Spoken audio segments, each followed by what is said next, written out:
이렇게 귀한 기회 만들어 주셔서 다시 한번 우리 아두도서관과 또 우리 준비해 주신 사사님께 좀 감사 말씀드리고요.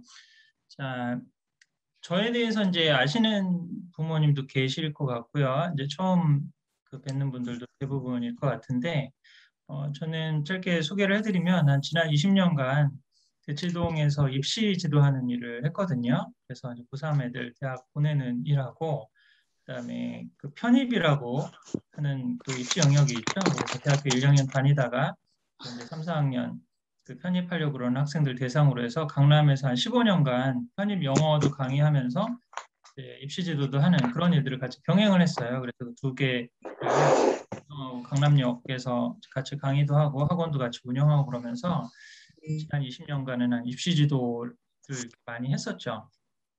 그러면서 아이들, 제가 가르쳤던 아이들은 한 누계로 하면 제 수업을 다 들었던 애들은 한 5만 명 이상 되는 것 같고, 원서는 한 3천 명 이상을 써주고, 한 300명 이상은 또 다들 가고 싶어 하는 명문대라고 하는데도 보내고 그런 경험들도 좀 갖고, 또 하나는 이제 저 20년 이상 입시를 하다 보니까 제가 초창기에 가르쳤던 아이들은 이제 다 자라서 사회 나오고 또 이제 뭐 결혼도 하고 아이들도 갖고 그러는 이제 경우들도 이제 많이 봤죠. 그래서 이제 우리 교육적인 측면에서도 대부분 우리가 지금 이따가도 좀 질문을 하겠지만 책을 읽히거나 아이들을 공부시키는 목적이 뭐냐. 우리나라에서는 좀 더 큰, 어떻게 보면 인생을 행복하게 살고 좀 의미 있게 사는 그런 측면보다 당장 눈앞에 있는 입시라고 하는 이 과제, 문제지를 잘 풀고 어느 대학을 가느냐 이런 거에 지금 관심이 굉장히 많은 지금 상황인데, 저는 이제 입시 20년을 좀 경험을 해보다 보니까 이 대학을 사실 간 이후의 삶, 그 삶에 대해서 좀 많이 좀 생각을 하게 됐고요. 특히 제가 좀 지난 10년 전부터는 약간 회의를 좀 갖게 됐던 게, 뭐 전반부 10년은 정말 고3이나 아니면은 그런 대입 뭐 이렇게 입시 지도를 하다 보면 정신없이 1년이 막 가거든요. 그래서 뭐 아이들 원서 써주고 대학 보내고 또 2학년 애들이 또 3학년으로 다시 올라오고 그런 이제 정신없는 10년을 보내면서, 그때는 뭐 한 레벨이라도 좋은 대학을 보내는 게 아이들을 위한 제가 할 수 있는 최선의 길이라고 생각을 했는데, 언제부터인가 제가 대학을 보냈던 제자들이 4년 뒤에 졸업하고 난 다음에 취업이 안 되는 거죠.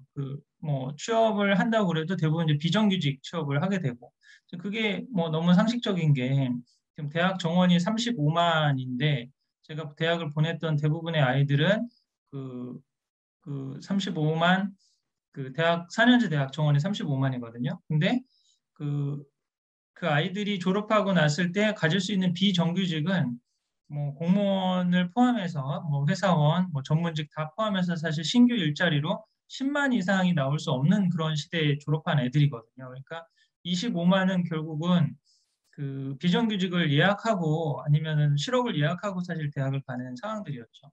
좀 그런 부분에서 과연 이게 대학을 가고 난 다음에 사실 그 이후에 삶에 대한 어떤 준비나 이런 것이 돼 있는가라고 하는 그런 회의도 많이 들었고, 이제 이따가도 말씀드리겠지만 인공지능 시대에 과연 지금처럼 이렇게 문제집 푸는 교육이 답일까라고 하는 그런 회의도 굉장히 많이 들었었거든요.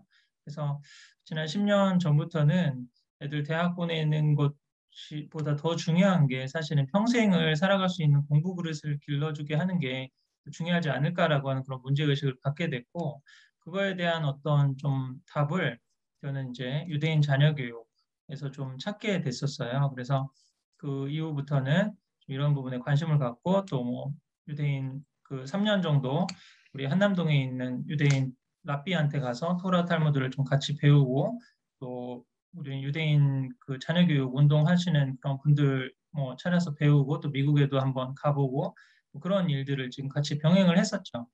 그러다가 이제 있는 부모님들하고 같이 그런 실천들을 지금 해보고, 3, 4년 전부터는 이제 제가 하던 그런 학원 일이라든지 입시 일은 다 좀 정리를 하고, 이제 지금은 프리랜서 작가로 지금 말하는 좀 원론적인 이런 좀 교육의 근본이 되는 내용들을 좀 강의하고 또 글도 쓰고 이렇게 책도 내고 활동을 하고 있습니다. 그래서 좀 그런 관점에서 어떻게 보면 제가 좀 드리는 말씀은 그래서 이제 어떤 분들은 그런 말씀도 하시거든요. 제가 이렇게 굉장히 학군지도나 입시지도 이런 굉장히 실용적인 책도 쓰기도 하고 또 지금 하브루타라든지 유대인 자녀교육이라든지 뭐 공부그릇이라든지 이런 원론적인 얘기도 좀 하고 그러는데 그래서 도대체 심 선생님 정체가 뭐냐 이 사람은 그런 좀 그 생각도 많이 들으셨다고 그래요. 처음에 제가 쓴 책이나 강의를 들어보시면.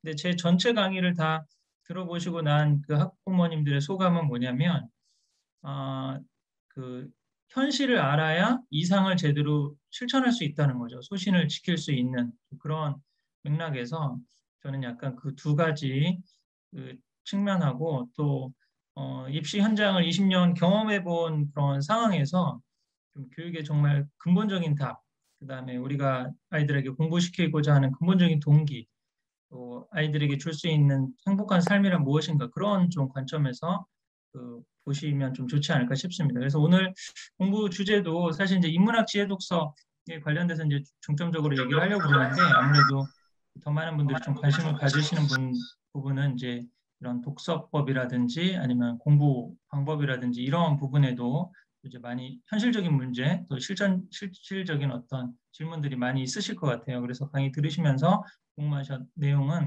채팅창으로 좀 올려주시면 최대한 이제 질의응답 시간에 반영을 해서 같이 한번 나눠보도록 하겠습니다.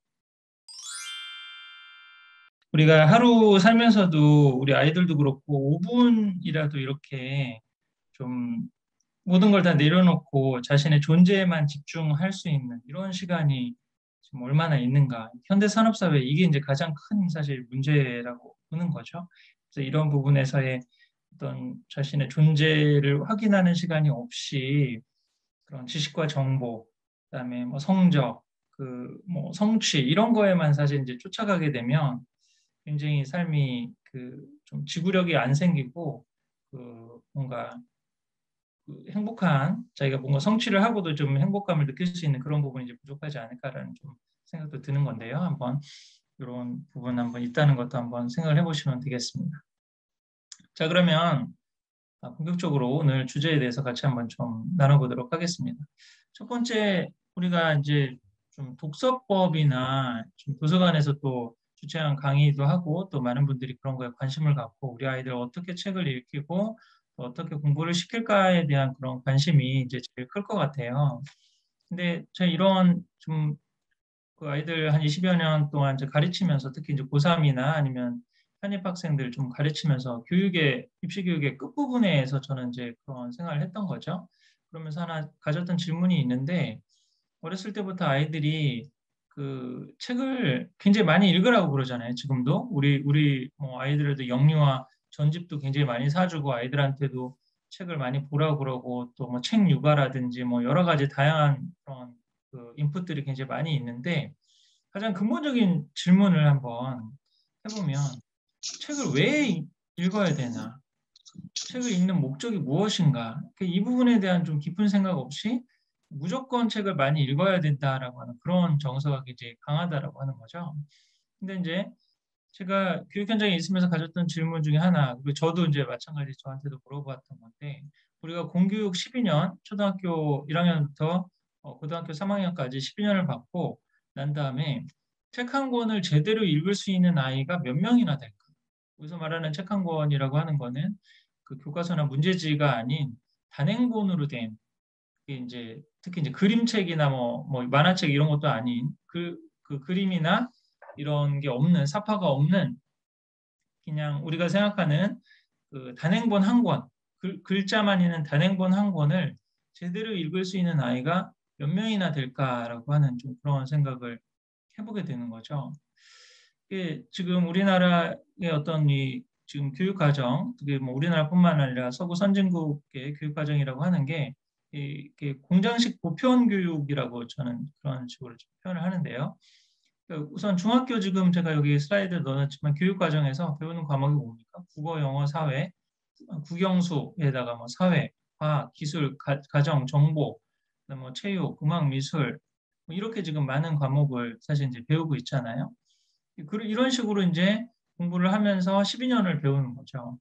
그런데 나중에 졸업하고 난 다음에 사실은 문제지에 있는 수능 언어 영역에 있는 지문 하나를 넘어가는 100페이지 이상이 되는 책을 사실은 제대로 볼 수 있는 아이들이 그리 많지 않다라고 하는 거죠. 근데 이제 고전 시대에는 이렇게 많은 지식과 정보, 수많은 과목을 배우지 않았어도 굉장히 많은 그 나름대로의 어떤 인류의 역사를 발전시키는 천재들이 많이 나왔다라고 하는 건데, 그래서 이런 거에 지금 이게 지금 공장식 보편 교육이나 이건 약간 그리스식 그 파편화된 교육이라고 그러는데요. 그거랑 좀 대비되는 교육이 뭐냐면은 트리비움이라고 하는 이 전통 교육 방법이거든요.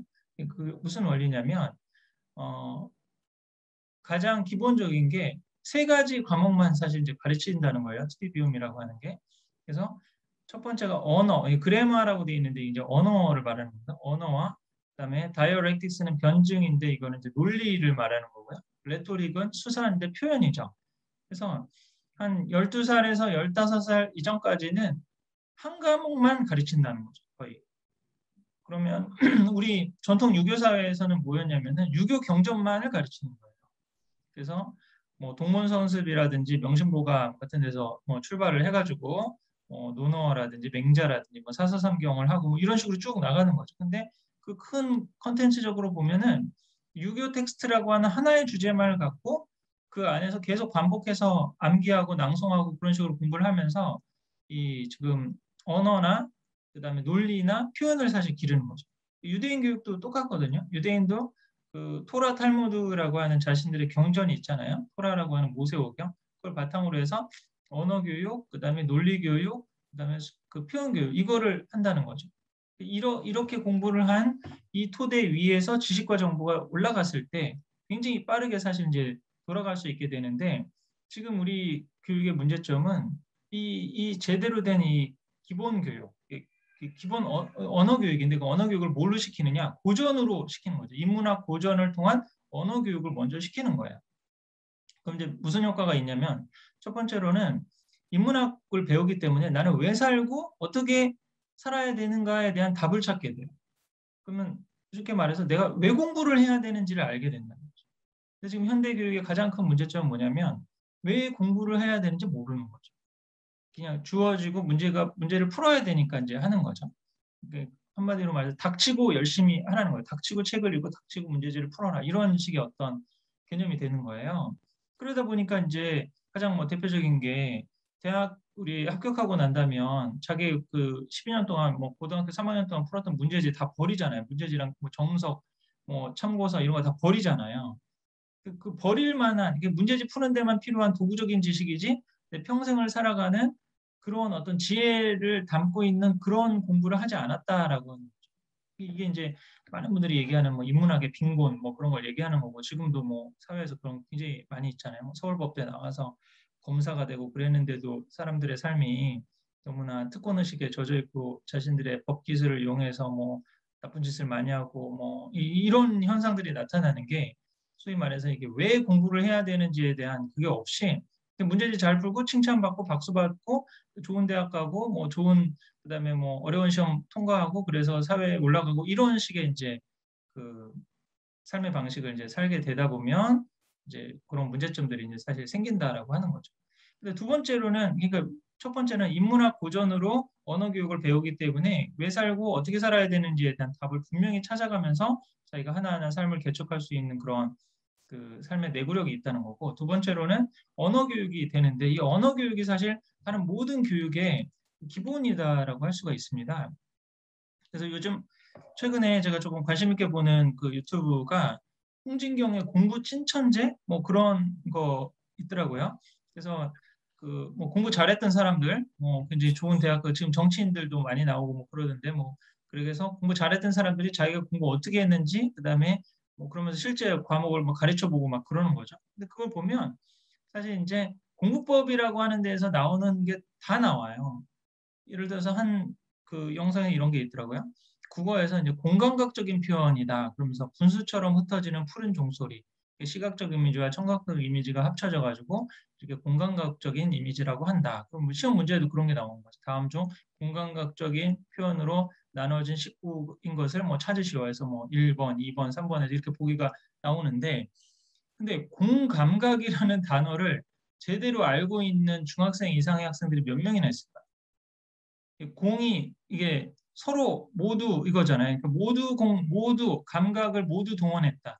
그러니까 일감각, 이감각이 아니라 공감각, 그 모든이라고 하는 all, 영어로 하면 더 사실 all sensing 이러면 이제 사실 쉬운데 언어적인 게 기본이 되지 않은 상황에 이런 아이들한테 계속 공감각적 표현이니 뭐 청각적 이미지니 시각적 이미지니 이런 거를 아무리 설명을 해준들 문제지가 풀리겠냐라고 하는 거죠, 사실.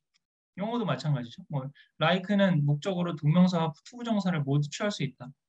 동명사는 ing가 붙은 걸 동명사라고 그러는데 그러면 왜 이걸 동명사라고 그러냐는 거죠.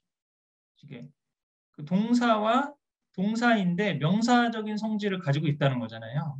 이거 사실 제가 영문법 강의하면서도 이 기본적인 개념을 대학생들한테 설명해도 공교육 12년 동안 제대로 공부하고 난 다음에 이 개념을 제대로 공부한 아이들이 별로 없는 거예요. 명사가 취할 수 있는 게 문장 성분에서는 주어, 목적어, 보어라고 하는 거죠. 이게 동사인데 그 명사의 성질을 가질 수 있는 주어, 목적어, 보어적인 역할을 하려면은 ing를 붙여서 이렇게 되는 거예요. 뭔가 이게 개념이 공부 잘하는 사람들의 특징은 이게 개념화가 돼 있다라고 하는 거죠. 근데 그 개념에 대한 이해는 바로 언어적인 이해가 갖춰졌을 때 개념에 대한 이해가 되는 건데 부정사, 부정도 이게 지금 정해지지 않았다라고 하는 건데 아니다라고 할 때 그 no, deny 적인 그 부정이 아닌 거잖아요. 사실은 하나의 우리 좀 교육의 맹점 중에 하나가 그거거든요. 모든 개념어나 고등 개념들은 다 한자어로 돼 있는데 한자를 제대로 안 가리키는 거죠. 이게 참 아이러니적인 상황이 막그 생기는 거예요. 그다음에 이게 제곱근이라고 하는 것도 하는 세션이 있던데 실수 및 복소수. 복소수가 뭔가 복소수. 근데 이 영어는 뭐라고 하냐? real and complex number거든요. 복소수가 그 뭐 i로 표현해가지고 음수 이하의 숫자를 나타내는 0과 뭐 i 이거를 이제 복소수라고 하는 거잖아요. 실수는 양수부터 이상을 지금 나타나는 거고. 근데 이거를 그 만약 영어로 real and complex numbers로 배웠다라 그러면 굉장히 쉽게 이해를 했었겠죠. 근데 지금 대부분 뭐 중학교 2학년 이상 애들한테 복소수의 개념을 제대로 설명해 보라고 그러면 설명할 수 있는 애들이 몇 명 있을까? 이거 한자로 써져 있는 건데 이걸 제대로 사실 모르는 거잖아요. 제곱근 이게 square root of something of a거든요. 이게 보통 square는 이제 보통 뭐 가로 세로 곱한 거니까 이제 이 제곱을 한 게 그 말하는 거잖아요. 제곱 이 제곱을 한 거. 그는 이제 루트니까 루트 뿌리를 구한다는 거죠. 제곱을 해서 나올 수 있는 그 값을 구하는 거다. 뭐 이런 식의 개념이 되는 건데 그러니까 이거를 그러니까 공부 잘하는 아이들은 많은 문제들을 이렇게 풀어보면서 아 이게 이런 개념이겠구나라고 해서 경험적 추론을 해가지고 그걸 이해를 해서 문제를 풀거든요. 근데 대부분의 아이들은 언어적인 부분이 사실은 무너져 있는 상황에서 복잡한 개념들을 사실 배우기 때문에 거의 이제 학년이 올라가면 올라갈수록 완전히 외계어를 듣는 그 느낌에서 이제 수업 시간에 앉아 있는 상황이 되는 거죠. 그래서 사실은 인문학 지혜 독서의 굉장히 강점이 바로 이거가 있는 거거든요. 뭔가 구체적인 지식과 정보로 들어가기 전에 아까 인문학적인 왜 살고 어떻게 살아야 되느냐라고 하는 부분을 대해서 서로 생각을 해보고 토론을 해보고 표현을 하고 뭐 이런 연습들을 하면서 결국 언어 능력을 길러주는 거거든요. 그 언어 능력을 바탕으로 해서 또 다른 세부적인 지식과 정보가 덧붙여졌을 때 엄청난 그런 파괴력이라든지 지적 성취를 이룰 수 있게 되는 건데 우리는 이게 지금 안 돼 있다라고 하는 거예요. 그래서 사실은 이런 부분을 저도 그 뭐 중고등 입시 그나 교육 현장에서 지금도 보면 실제로 저 편입도 가르쳤지만 편입 영어를 하겠다고 지금 앉아 있는데 중학교 영어도 안 돼 있는 대학생들이 너무 많아요. 지금 뭐 너무 잘 아시겠지만 어, 이게 좀 기본적으로 중학교 국어 이상이나 중학교 영어 이상을 절대평가로 해서 그거를 통과를 못하면 다음 학년으로 진급을 안 시켜야 되는데 계속 그냥 학년은 올라가는데 기본 언어 영역은 안 돼 있는 게 이제 뭐 반복되는 거죠. 뭐 엄밀히 말하면은 이게 너무 큰 주제이긴 하지만 지금 이렇게 많은 국영수사과를 가르칠 게 아니라 지금 그 기본적인 그 인문학 소양과 언어 능력이 안 돼 있는 아이들한테 한 과목만 가르쳐야 되는 게 좀 정답이 아닌가요? 근데 이거를 공교육이나 아니면 기본 제도권 교육에서 뭐 이런 식의 얘기를 할 수도 없는 거고 이렇게도 해줄 수가 없는 거예요. 그래서 사실은 저는 이 인문학 지혜 독서는 가장 바람직한 거는 유대인들도 그렇지만 가정에서 이루어져야 된다고 보는 거죠. 가정에서 뭐 세부적인 그 지식과 정보에 대한 과목은 학교에 가서 배우고 집에서는 계속 같은 텍스트로 이런 인문학 지혜 독서를 하면서 아이의 인문학 소양이라든지 왜 살고 어떻게 살아야 되는지에 대한 근본적인 어떤 삶의 문제를 같이 한번 생각을 해보면서 언어적인 그런 수준도 높일 수 있는 그런 독서법을 하는 게 저는 바람직하다고 보고 그거를 저는 그 지혜 독서와 재능 독서라고 하는 개념으로 세 번째 주제이긴 한데 그런 얘기를 좀 하거든요. 지혜 독서라고 하는 거는 지금 아까 말씀드린 인문학 고전 텍스트 여러 가지 이제 이따가 소개를 해드릴 겁니다. 그거를 하나를 가지고 아이랑 계속 같은 텍스트를 반복하는 거예요. 반복하면서 같이 읽고 그러면 아이의 언어적인 수준을 분명히 알 수 있어요. 그래서 그런 얘기를 좀 많이 하는데 이 지혜 독서를 꾸준히 한번 하루에 30분이라도 뭐 15분이라도 시간을 내서 아이들하고 같이 같은 텍스트를 읽고 공부를 시키고 그러면 얘를 지금 학원을 보내는 게 의미가 없는지 있는지가 분명히 드러납니다. 지금 중학교 뭐 2학년인데 말하는 그 어휘나 아니면 책을 한번 읽혀봤는데 지금 책을 제대로 읽지를 못한다든지 뭐 띄어서 읽기를 잘 못한다든지 아니면 이게 무슨 내용이지? 한번 네 말로 한번 표현해보라고 했을 때 그 표현이 안 되는 수준을 사실 보면 지금 이 엄밀히 말하면 이제 국어도 안 돼 있는데 영어도 안 돼 있는데 지금 가가지고 수많은 뭐 사회과학 과목을 뭐 배우고 그다음에 문제지를 풀고 그러는 게 무슨 의미가 있을까라고 하는 게 객관적으로도 사실 그 평가가 되거든요. 그래서 우선은 사실 부모가 아이들과 같이 해야 될 독서, 신경 써야 될 독서는 저는 지혜 독서라고 보거든요. 그래서 우리가 같은 인문고전 텍스트를 바탕으로 해서 우리가 왜 살고 어떻게 살아야 되느냐 그 텍스트를 같이 읽으면서 언어적인 능력도 길러줄 수 있는 지혜 독서만 신경을 쓰고 재능 독서는 아이들이 스스로 알아서 하는 부분이라고 보는 거죠. 그래서 앞으로 지금 입시 체제에서 좀 고교학점제도 되고 그러면서 점점 진로 적성에 대한 중요성이 그 강화되고 있거든요. 그래서 이제 앞으로 중학교 때도 이제 자유학년제 있지만 고등학교 때부터도 자기가 이제 어떤 진로를 생각하고 그 과목들을 선택해서 들어가 그 듣고 수강하고 이래야 되는 지금 체제로 좀 점점 가고 있어요. 근데 그러면 아이들 재능을 잘 발견해 줘야 되는데 좀 어떻게 해야 되느냐? 근데 지금 아이들의 재능을 발견해 준다라고 하는 것 자체도 저는 모순이 있다고.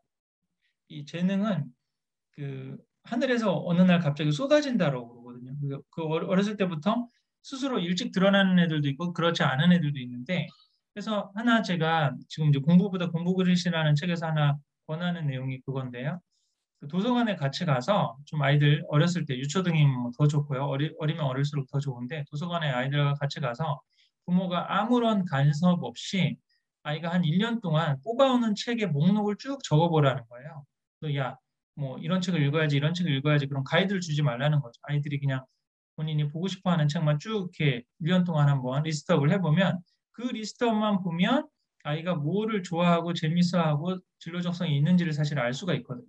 근데 대부분 그런 독서 제도가 잘 안 되는 게 뭐냐면은 만약에 아이를 의대로 보내려고 그러는데 애가 맨날 뽑아오는 책이 역사책이나 뭐 소설책이에요. 그러면 부모님이 어떤 느낌이 들겠어요? 얘 지금 점점 입시에서 요즘 수학이 중요하고 의대를 가려면 수학을 잘해야 되는데 이거 이렇게 역사책만 보면 어떡하지? 라고 해서 아이의 어떤 독서의 방향성을 바꿔주려고 그러죠.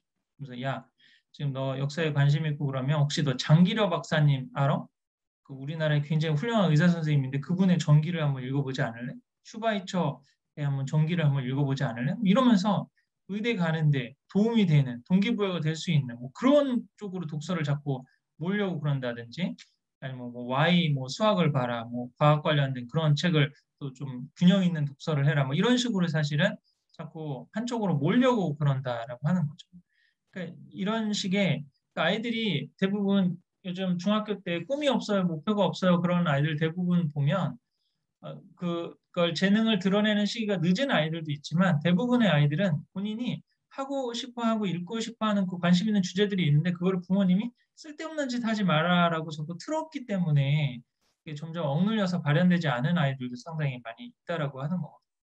그래서 기본적으로 사실 지혜 독서에만 부모님들이 신경을 써주고 재능 독서는 본인이 관심 있는 주제나 이런 것들은 스스로 찾아갈 수 있게 방해하지 않고 내버려만 두면 사실은 잘 할 수 있다라고 사실 보는데요.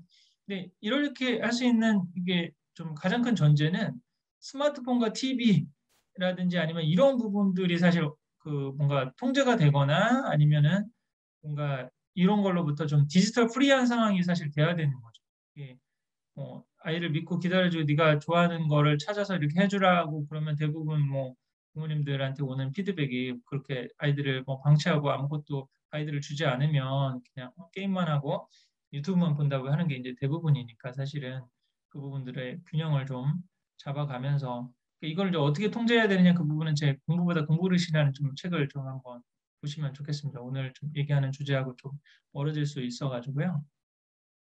그다음에 또 우리 독서법 관련해서는 뭐 최근 한 2, 3년간 가장 많은 분들이 좀 읽었던 책 중에 하나가 최승필 선생님의 공부머리 독서법이라고 하는 거잖아요.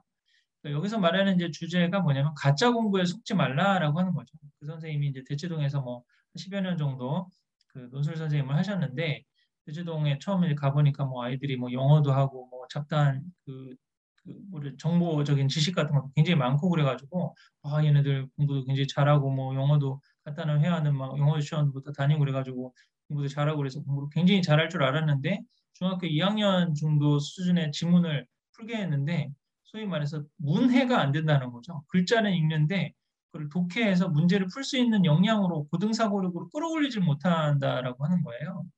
그러니까 이게 지금 가짜 공부였다라고 하는 거죠. 근데 그게 왜 가짜 공부냐? 사실은 뭔가 중학교 내신 이상 아니면 특히 뭐 수능에서 언어 영역 이상의 문제를 풀 수 있는 그런 그 독해 능력이라든지 아니면 이게 되려면 몰입 독서가 돼야 되거든요. 몰입 독서. 한 분야에 있어서 그림이나 뭐 이런 게 없는 책을 정말 깊이 있게 좀 읽으면서 그 과정에서 상호작용이 되고 뇌에 있어서의 어떤 머리에 밭가리가 돼야 된다고 보거든요. 그래서 서로 그 저자랑 생각을 하고 저자의 생각은 무엇일까 뭐 이런 부분에 대한 어떤 그 몰입 독서 경험이라든지 뭐 이런 부분들이 사실 되셨을 때 이게 문제지 수능 그 언어 영역 문제 이상을 풀 수 있는 그 정도의 독해력이나 아니면은 중학교 2학년 이상의 고등학문을 담고 있는 교과서를 독해할 수 있는 능력이 되는데 요즘 아이들은 이 가짜 공부, 헛공부, 양적 독서에 너무 사실 매몰되어 있는 아이들이 굉장히 많다라고 하는 거예요. 그래서 이런 부분은 뭐 수차 여러 차례에서 확인이 되거든요. 최근에도 제가 그 다독다독이라고 하는 그 공부 독서 팟캐스트에 있는데요. 거기서 이제 같이 하는 그 패널 중에 한 분이 계신데 그분이 이제 그 엑셀 같은 걸 잘하고 이제 공대적인 그런 마인드를 굉장히 갖고 계신데 고등학교 다닐 때 언어 영역에 항상 1등급이 나왔대요. 근데 왜 어떻게 1등급이 나올 수 있었냐? 어렸을 때 이른바 무협지 있잖아요. 본인이 좋아하는 그 소설을 중학교 때 굉장히 많이 읽었던 거죠. 초중부터. 그래서 그림이 없는데 글자만 있는 그 책을 봤던 그 독서 능력이 굉장히 사실 되니까 그 능력을 바탕으로 해서 몰입 독서의 경험이 생기고 독해 능력이 생겨가지고 사실은 언어 영역도 할 수 있는 그런 체험들. 언어 영역 1등급을 맞는 대부분 아이들 보면 어떤 형태로든 그런 몰입 독서 경험이 있어요.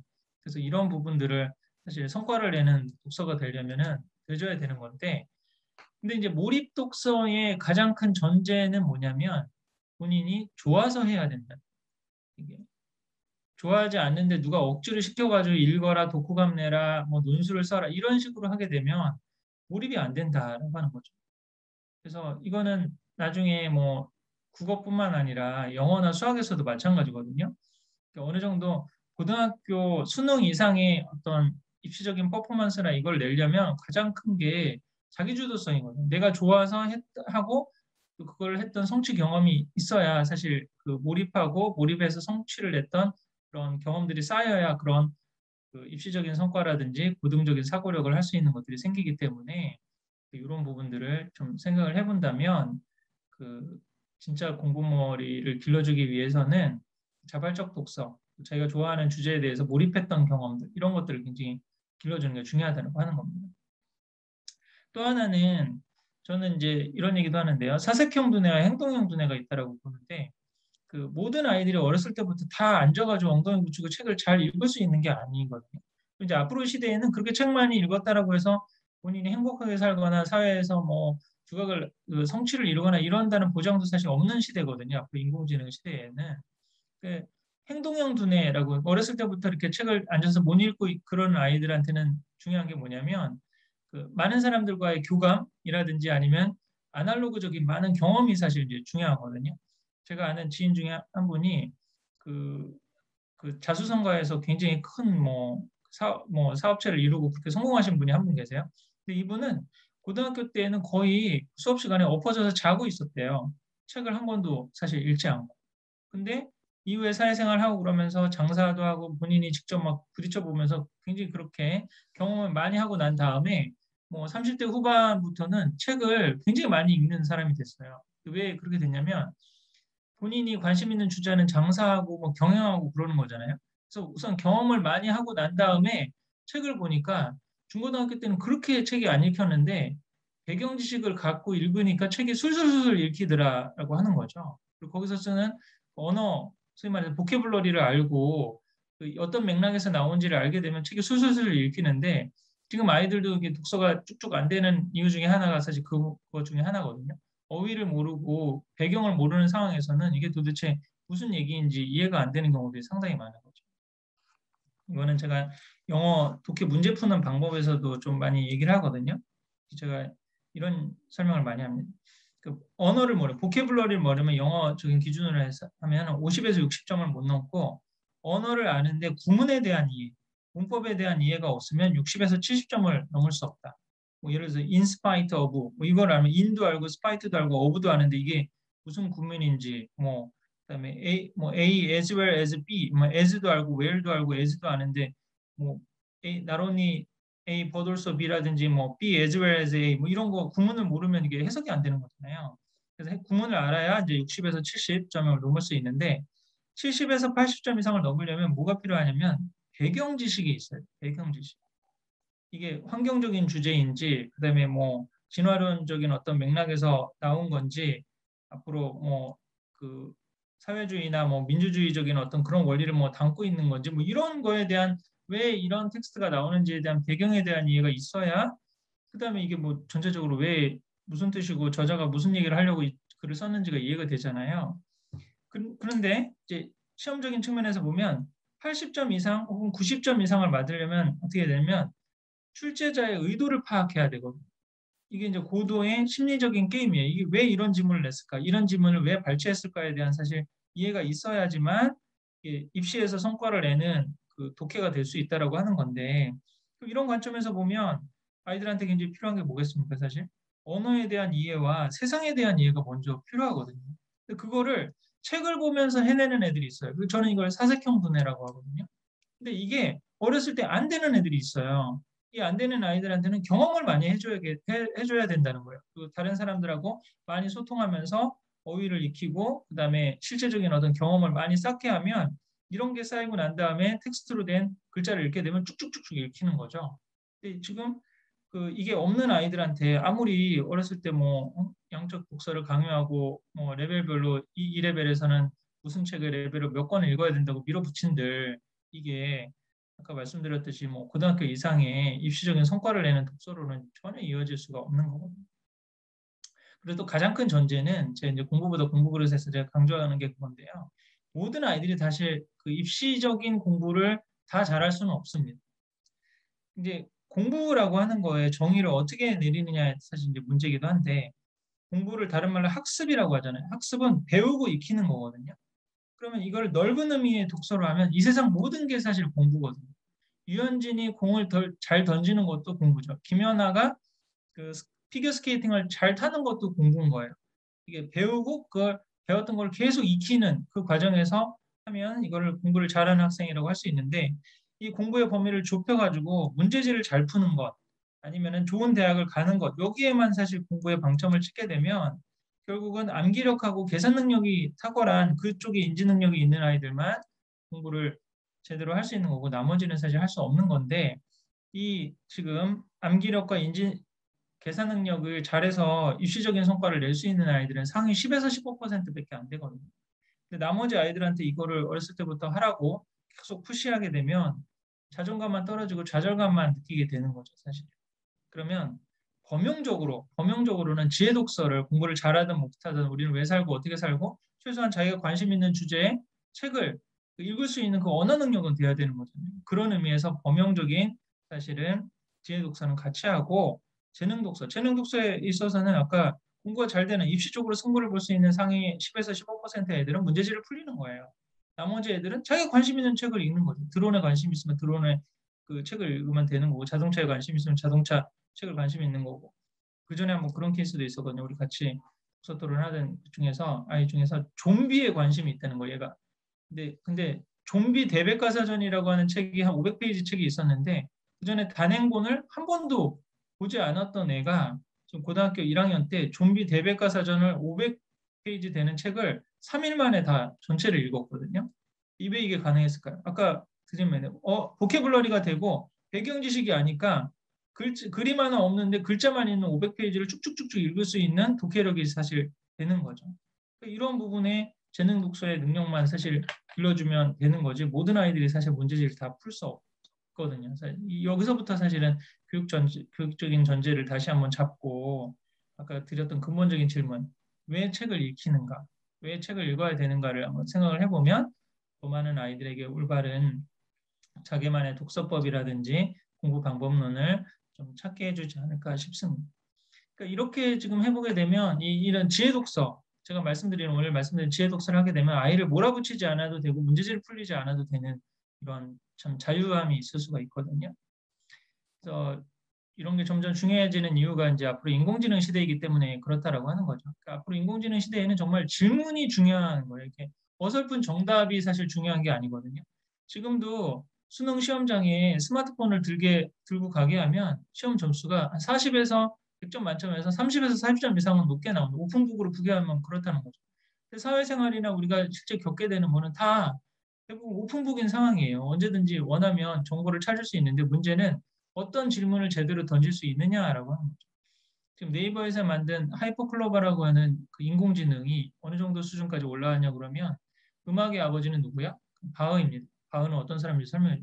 그 음악의 어머니는 누구야? 핸델입니다. 핸델은 여자야? 라고 질문을 아니요. 근데 왜 어머니라고 그래? 핸델의 음악이 서정적이고 어머니 품 같은 따뜻함을 주기 때문에 그렇다고 해요. 이 정도로 사실은 인공지능이 올라가고 구글 번역기도 더 좋아져서 영어도 거의 우리가 말하는 것과 같은 수준으로 막 직독직해를 해내고 뭐 이런 수준으로 좀 되게 된다면 지금 우리가 알고 있는 암기 위주의 이런 교육이 사실 무슨 의미가 있겠냐라고 하는 거죠. 그래서 앞으로 미래 교육은 지식과 정보의 이 교육이 답이 아니라는 거죠.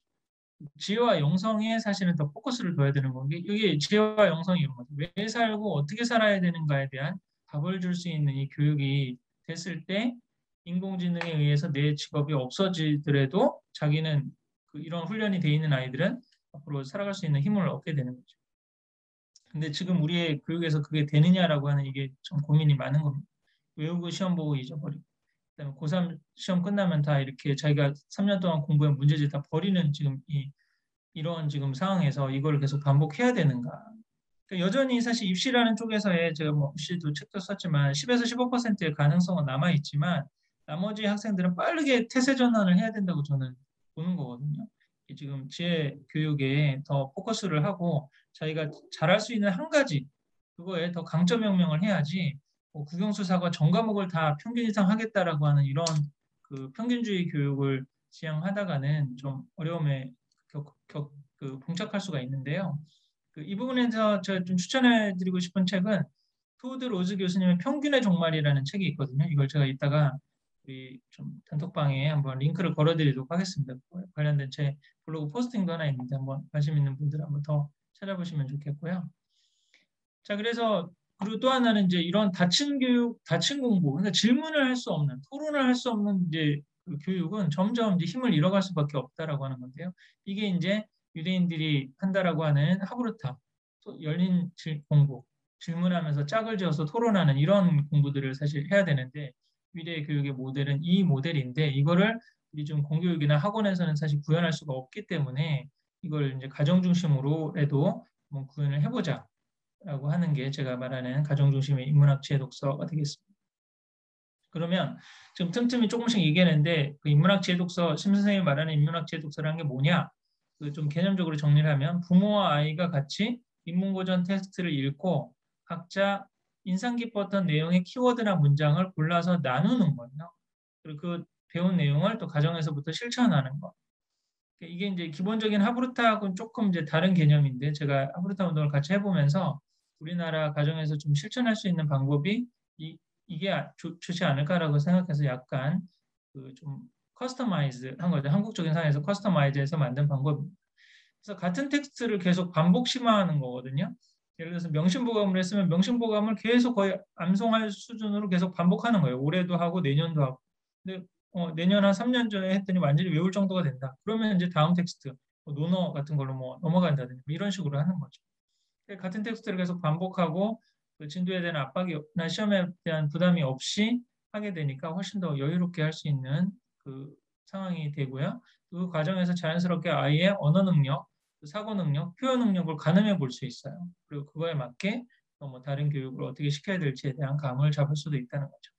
너무 막연한데 이걸 어떻게 하느냐, 이따가도 한번 실습을 해보겠지만 이렇게 그 도덕경, 이게 도덕경이 굉장히 좀 어려운 텍스트, 제가 이제 여러 가지 텍스트를 소개했는데 그 어려운 텍스트라고 볼 수도 있는데요. 도덕경의 장점 중에 하나가 뭐냐면 배경 지식이 없어도 이거를 그대로 그 이해할 수 있다는 거예요. 인명이 안 나오고 지명이 안 나오고 배경 지식이 안 나오고 그대로 있는 것 그대로 뭐 할 수 있는 거예요. 성인은 애쓰지 않고 일을 하고 말하지 않는 가르침으로 행동한다. 모든 것을 만들고도 자랑하지 않고 모든 것을 낳고도 소유하지 않는다. 생이부류라고 하는데 사실 자녀교육 원리에 있어서도 이것만 사실 적용할 수 있다라면 내가 난 자식이지만 내가 이 아이를 소유하지 않겠다, 집착하지 않겠다라고 하면 굉장히 많은 문제들이 믿고 기다려줄 수 있는 그런 가능성들이 생길 수 있는 거잖아요. 그래서 이런 텍스트를 같이 읽고 좋았던 내용들을 나누고 그 왜 좋았는지 서로 이야기하는 그런 방식으로 한번 인문학 제독서를 한번 해보자라고 하는 겁니다. 다른 텍스트는 이제 책은 다음도 제가 지금 보내는데 제 그 인문학 제독서라고 하는 그 책에 보면 그런 걸 다 뒤에서 바로 그냥 다른 텍스트나 다른 책을 보지 않고 쓸 수 있는 것들을 다 제가 부록에다 넣어놨거든요. 그래서 이런 공감을 체크해 보시면 사실 좋을 것 같고요. 그다음에 또 잠언에 관련된 내용, 성경에 있는 내용 중에서는 잠언이 또 그런 내용이죠. 배경 지식이나 이런 게 없어도 바로 볼 수 있는 뭐 이런 것도 있고 가장 좋은 거는 저는 종교적인 텍스트라고 보거든요. 그래서 신앙이 있는 가정에서는 종교적인 텍스트를 갖고 좀 보면 되고 이거 뭐 인문학 이거 어른도 어려운데 애들이 어떻게 공부할 수 있느냐라고 그렇게도 생각하실 수 있지만 먼저는 사실 어른이 공부가 돼 있어서 내가 나누고 싶은 내용이 있어야 되거든요. 그래서 그런 부분들을 요즘에는 유튜브라든지 좋은 강의 텍스트들이나 좋은 선생님들 많이 있기 때문에 틈틈이 들어서 같이 길지 않은 내용이니까 이런 것처럼 한 챕터 정도 분량이니까 오늘 한 15분, 30분 정도 이거에 대해서 저녁 먹고 같이 좀 이야기 나누고 또 서로 생각을 나눌 수 있는 그런 마중물이 될 수 있는 그 대화 토론의 어떤 마중물이 될 수 있는 텍스트를 같이 한번 나눠보는 그 측면에서부터 한번 시작해 볼 수 있다. 이렇게 적용을 해보시면 되겠습니다. 그럼 이게 가능하냐? 이거의 실천 사례들도 제가 책에다가 몇 가지 적어놨는데요. 가장 그 대표적인 우리 가정이 평촌에 사는 우리 지금 그 관우라고 하는 학생 가정인데 이제 초등학교 한 3, 4학년 때 평촌이 이제 학군적으로 굉장히 뭐 일산도 마찬가지지만 그런 관심이 있는 지역이잖아요. 그래서 뭐 아이들 공부 좋게 공부 시켜가지고 뭐 특목고 보내고 대학 좋은데 보내고자 하는 이제 마음으로 이제 평촌에 이사를 했는데 우선 아이가 와가지고 또 너무 이 경제적인 분위기에 잘 적응이 안 되고 뭐 성적도 좀 많이 오르지 않고 그런 상황이었고 또 자존감도 굉장히 막 떨어지고 뭐 그런 이제 힘든 상황이었어요. 그리고 그것 때문에 맨날 학원을 보내는데도 학원 숙제도 제대로 하지 않고 뭐 어머니랑 계속 그거 문제로 뭐 싸우고 또 아빠도 비싼 집값 감당하면서 뭐 이렇게 하려고 그랬더니 여러 가지 스트레스 많아가지고 뭐 이렇게 하셨는데 그 아버님이 제 책 중에 학군지도 부동산 투자에 관심이 있으셔가지고 학군지도라는 책을 보시고 이제 제 강의를 들었다가 어머니를 보내서 같이 들었다가 제가 이제 강의하는 내용이 학군이나 입시 같은 실용적인 부분뿐만 아니라 이런 좀 근본적인 교육의 문제를 다룬다라는 마음을 듣고 제가 하는 그 하브루타 독서 토론 모임에 아이들하고 같이 오셨어요. 그래서 오고 난 다음에 그때서부터 이제 본격적으로 제가 말하는 원리들을 한번 실천해 보기로 하셨죠. 그래서 이제 가장 먼저 했던 게 뭐냐면은 우리 필리핀 정글에 한번 같이 가서 오지에 같이 가서 감사 교육을 한번 했어요.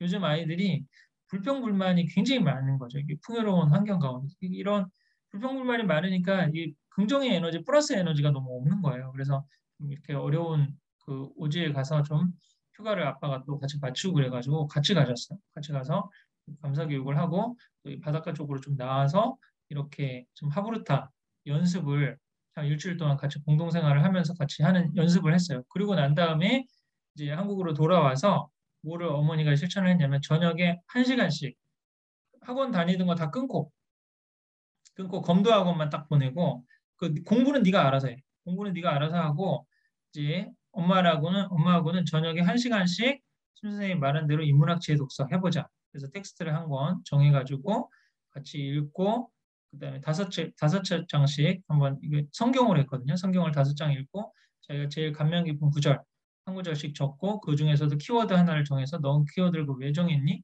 그런 식으로 서로 묻고 답하고 이런 식으로 해서 지금 3년째 지금 해오고 있어요. 초등학교 6학년 때부터 지금 시작해가지고 중학교 2학년인데 3년째 지금 하고 있죠. 그래서 그때 지금 작년이 이제 코로나 상황이었잖아요. 코로나 상황이었는데도 본인이 동영상 수업 듣고 그다음에 자기가 하고 싶은 거 하고 뭐 이런 식으로 해서 학원 다닐 때보다 뭐 성적은 훨씬 더 지금 낮고 뭐 그렇다고 막 탁월하게 막 엄청나게 좋아지고 그러지는 않았지만 그렇게 되고 또 가장 좀 놀라운 지금 성과라고 할까요? 그게 자기가 좋아하고 잘하는 걸 하나 찾았어요. 그게 뭐냐면 지금 옆에 맨 마지막에 오른쪽에 있는 사진인데요. 평촌 그 중앙광장에서 연날리기 동호회를 만들었어요. 그래서 그 아침에 일어나면 이 친구는 바람이 어느 정도 부나 그거부터 체크한다고 그러거든요. 그래서 연날리고 또 다른 그 지금 회장님은 그 본인이 회장이에요. 연날리기 동호회 회장이에요.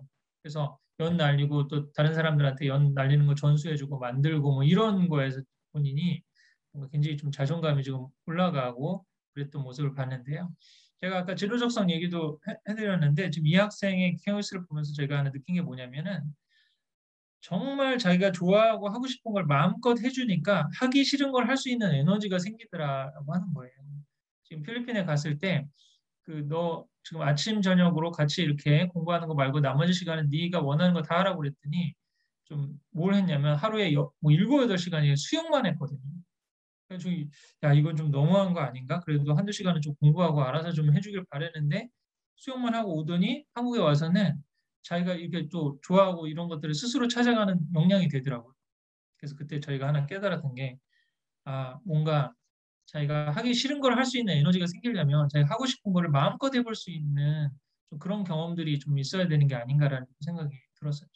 그래서 이렇게 지금 실천하고 있는 가정들이 좀 있습니다. 그래서 이 가정이 어떻게 지금 이게 실천이 가능했는가? 다들 이제 이런 얘기들을 들으면 이걸 한번 해보고 싶다라고 그러는데 막상 실천이 안 되는 경우들이 많은데 이 가정 같은 경우는 떼어놓은 시간의 우선순위. 그러니까 하루에 저녁 시간 밥 먹고 나서 1시간은 무조건 이 인문학책 독서를 같이 한다라고 떼어놓고 나머지는 네 마음대로 하게 하는 거예요.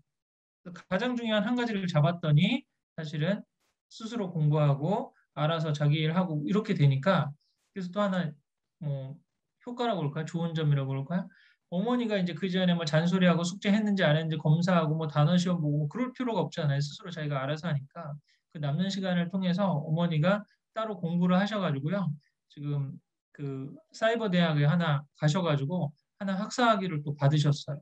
지금 이제 전문적인 또 자격증 하나를 더 공부하는 이런 식으로 좀 어머니도 본인의 자유 시간이 이제 생기게 되는 거죠. 이런 게 좀 제독서의 원리가 아닌가 싶습니다. 그 다음에 근데 이게 또 가능했던 게 뭐냐면 공동체적으로 같이 훈련했기 때문에 가능한 거거든요. 그래서 지금 이 어머니가 이렇게 좀 계속 하실 수 있는 원동력 중에 하나가 저희가 새벽 5시에 이런 분들하고 같이 아침에 같이 이거를 공부하는 세션이 있어요. 이걸 갖고. 그래서 여기서 거의 이제 계속 훈련이 되니까 저녁에 본인이 한번 읽었던 텍스트잖아요. 그러니까 저녁에 아이랑 나눌 때도 훨씬 더 뭐 나눌 내용도 많아지고 뭐 이렇게 되는 거죠. 운동도 그렇고 뭐 다이어트도 그렇고 뭐 영어 공부 배우는 것도 그렇고 정말 이게 필요하고 중요한데 자꾸 게을러서 뭐 우선순위가 밀려서 두려워서 안 된다 그러면 한 가지 방법이 공동체적으로 한번 해보는 게 가장 좋거든요. 그래서 오늘 좀 강의 들으시고 난 다음에도 이런 내용이 좀 좋다라고 싶으면 뜻이 맞는 몇 분들하고 같이 좀 팀을 이뤄가지고 요즘은 뭐 지금도 줌으로 하고 있지만 줌이나 뭐 단톡방 같은 걸로 할 수 있는 것들이 도구들이 굉장히 좋은 게 많이 있잖아요. 그래서 그런 걸 활용해서 이제 같이 해보는 거죠. 지역에 좀 떨어져 있는 분들하고 같이 연대를 할 수도 있고. 그래서 그렇게 한번 실천을 해보니까 그런 좋은 좀 성과도 나고 할 수 있는 부분들이 있었습니다. 자, 그래서 오늘 전반부 때는 지금 그 말하는 좀 공부머리 제대로 된 어떤 성과를 내는 공부머리를 낼 수 있는 독서법은 어떤 것이 있을 수 있는가 좀 그런 말씀을 좀 드렸고 인문학 제독서라고 하는 게 어떤 개념인가 좀 개념을 설명을 드렸는데요. 후반부 5분 정도 쉬고 난 다음에 후반부에서는 그 인문학 제독서를 제일 잘하고 있는 공동체라고 할 수 있는 유대인 가정 교육을 같이 한번 살펴보면서 같이 실습도 해보려고 그러거든요.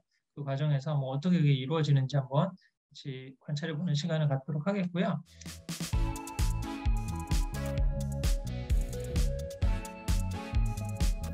네, 2부 시작하도록 하겠습니다.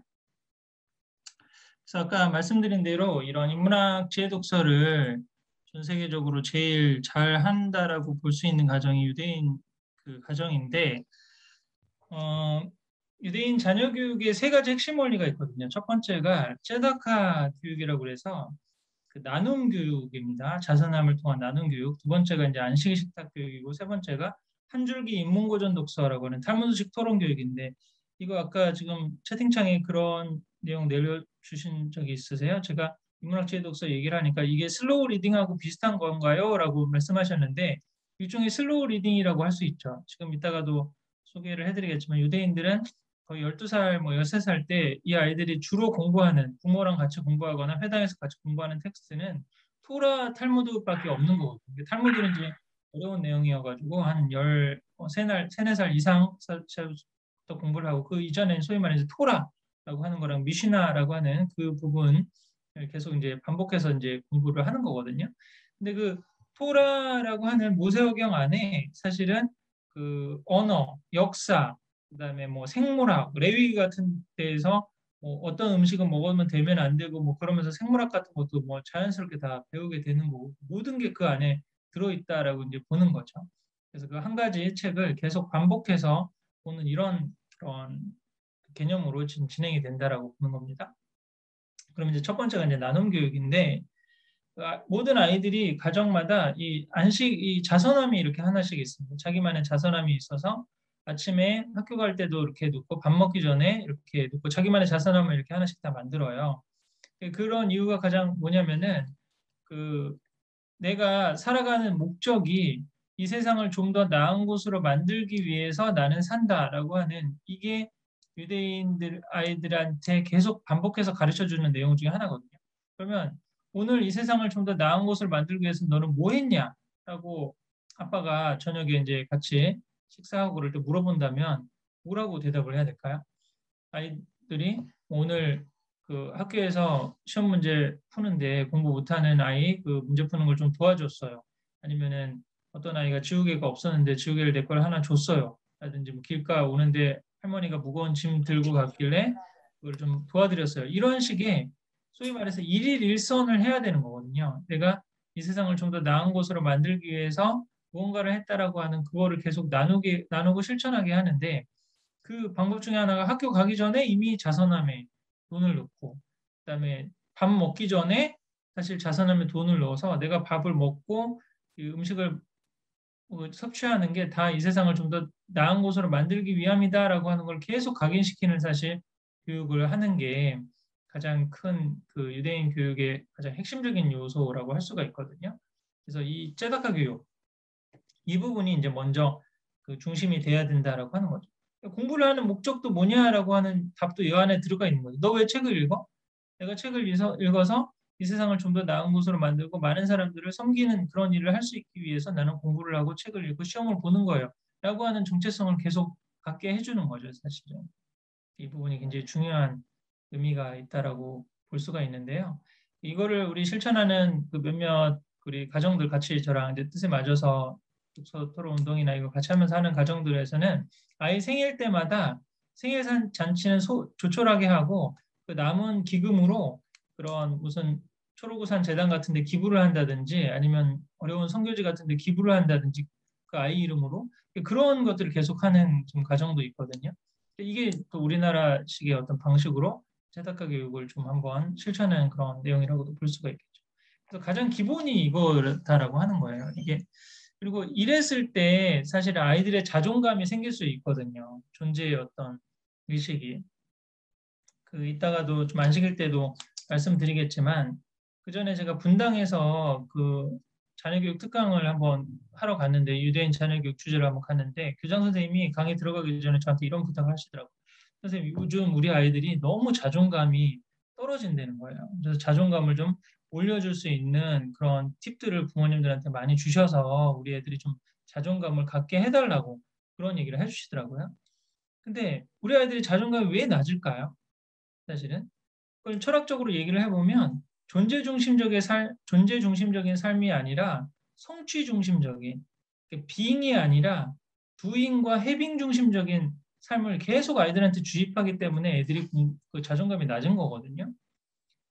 예를 들어서 그 전에 같이 독서 토론했던 아이 중에 이런 아이가 있었어요. 책을 같이 읽고 이제 하브르타 독서 토론했는데 동화책을 읽고 나서 제가 질문했어요. 오늘 읽은 내용 중에서 제일 좋았던 내용이 뭐고 좀 구체적으로 삶에서 적용을 해본다면 어떤 내용을 적용해 볼 수 있겠니? 물어봤더니 오늘 책을 읽고 나서 오늘 해야 될 일을 내일로 미루지 말아야 된다는 걸 배웠어요. 그러더라고요. 그러면 수진이는 오늘 해야 될 일 중에서 내일 미뤄서 곤란했던 적이 뭐가 있어? 그랬더니 학교 숙제 안 했던 때요.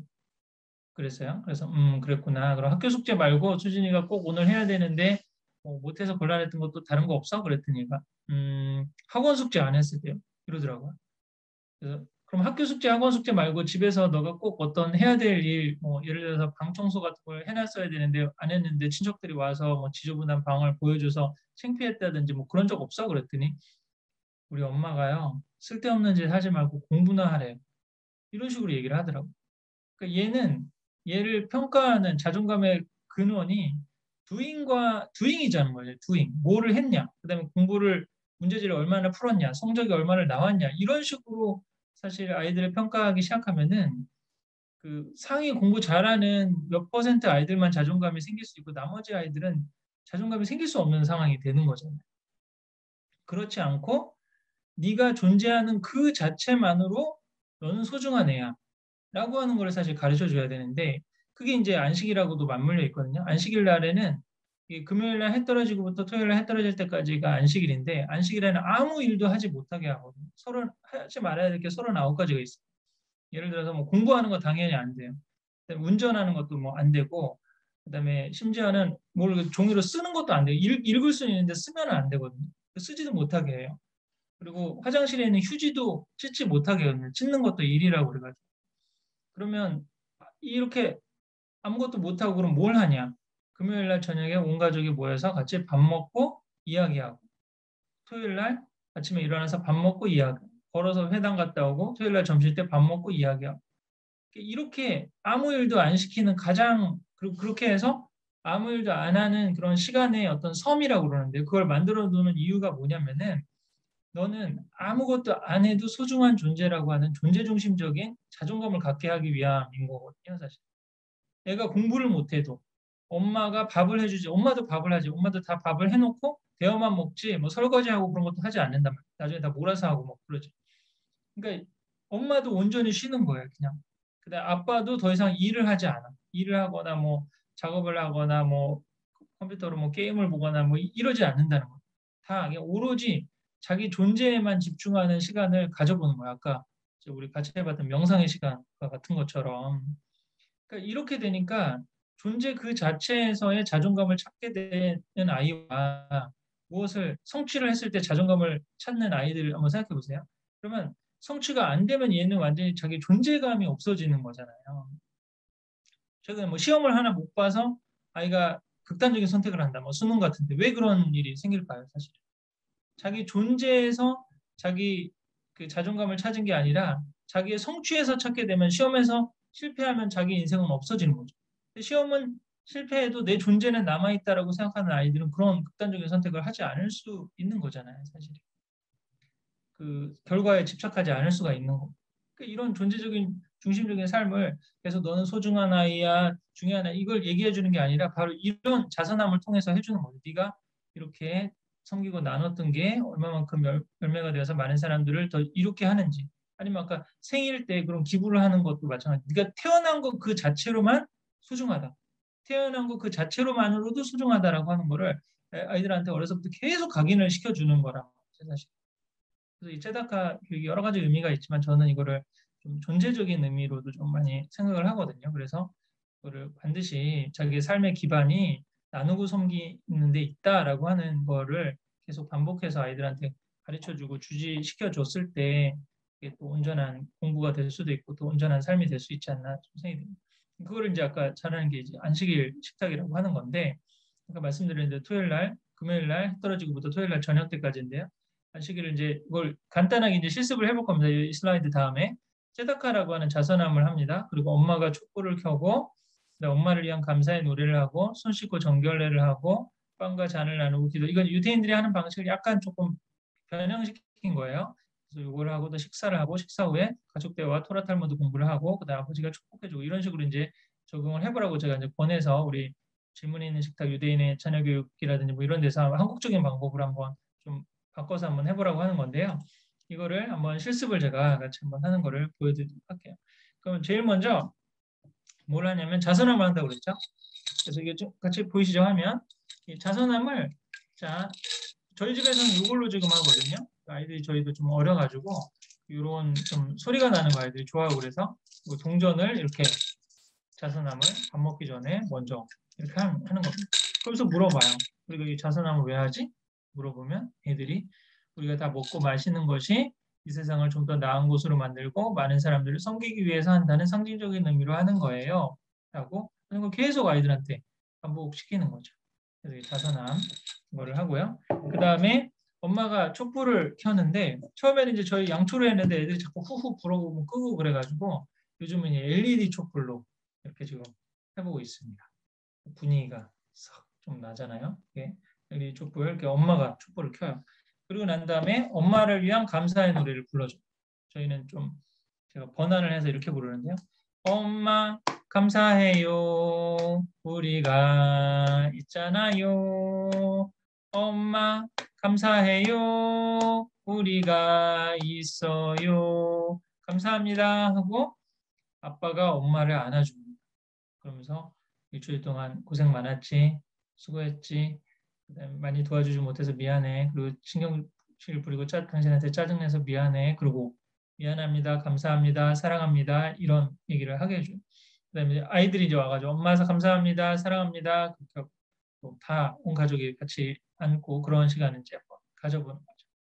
그래서 이거를 이제 제가 학부모 연수 같은 데 가서 초등학교나 뭐 이런 데 가서 실습을 하면 정말 이렇게 세트를 이런 식으로 다 모든 걸 이렇게 세트를 다 준비해가지고 하거든요.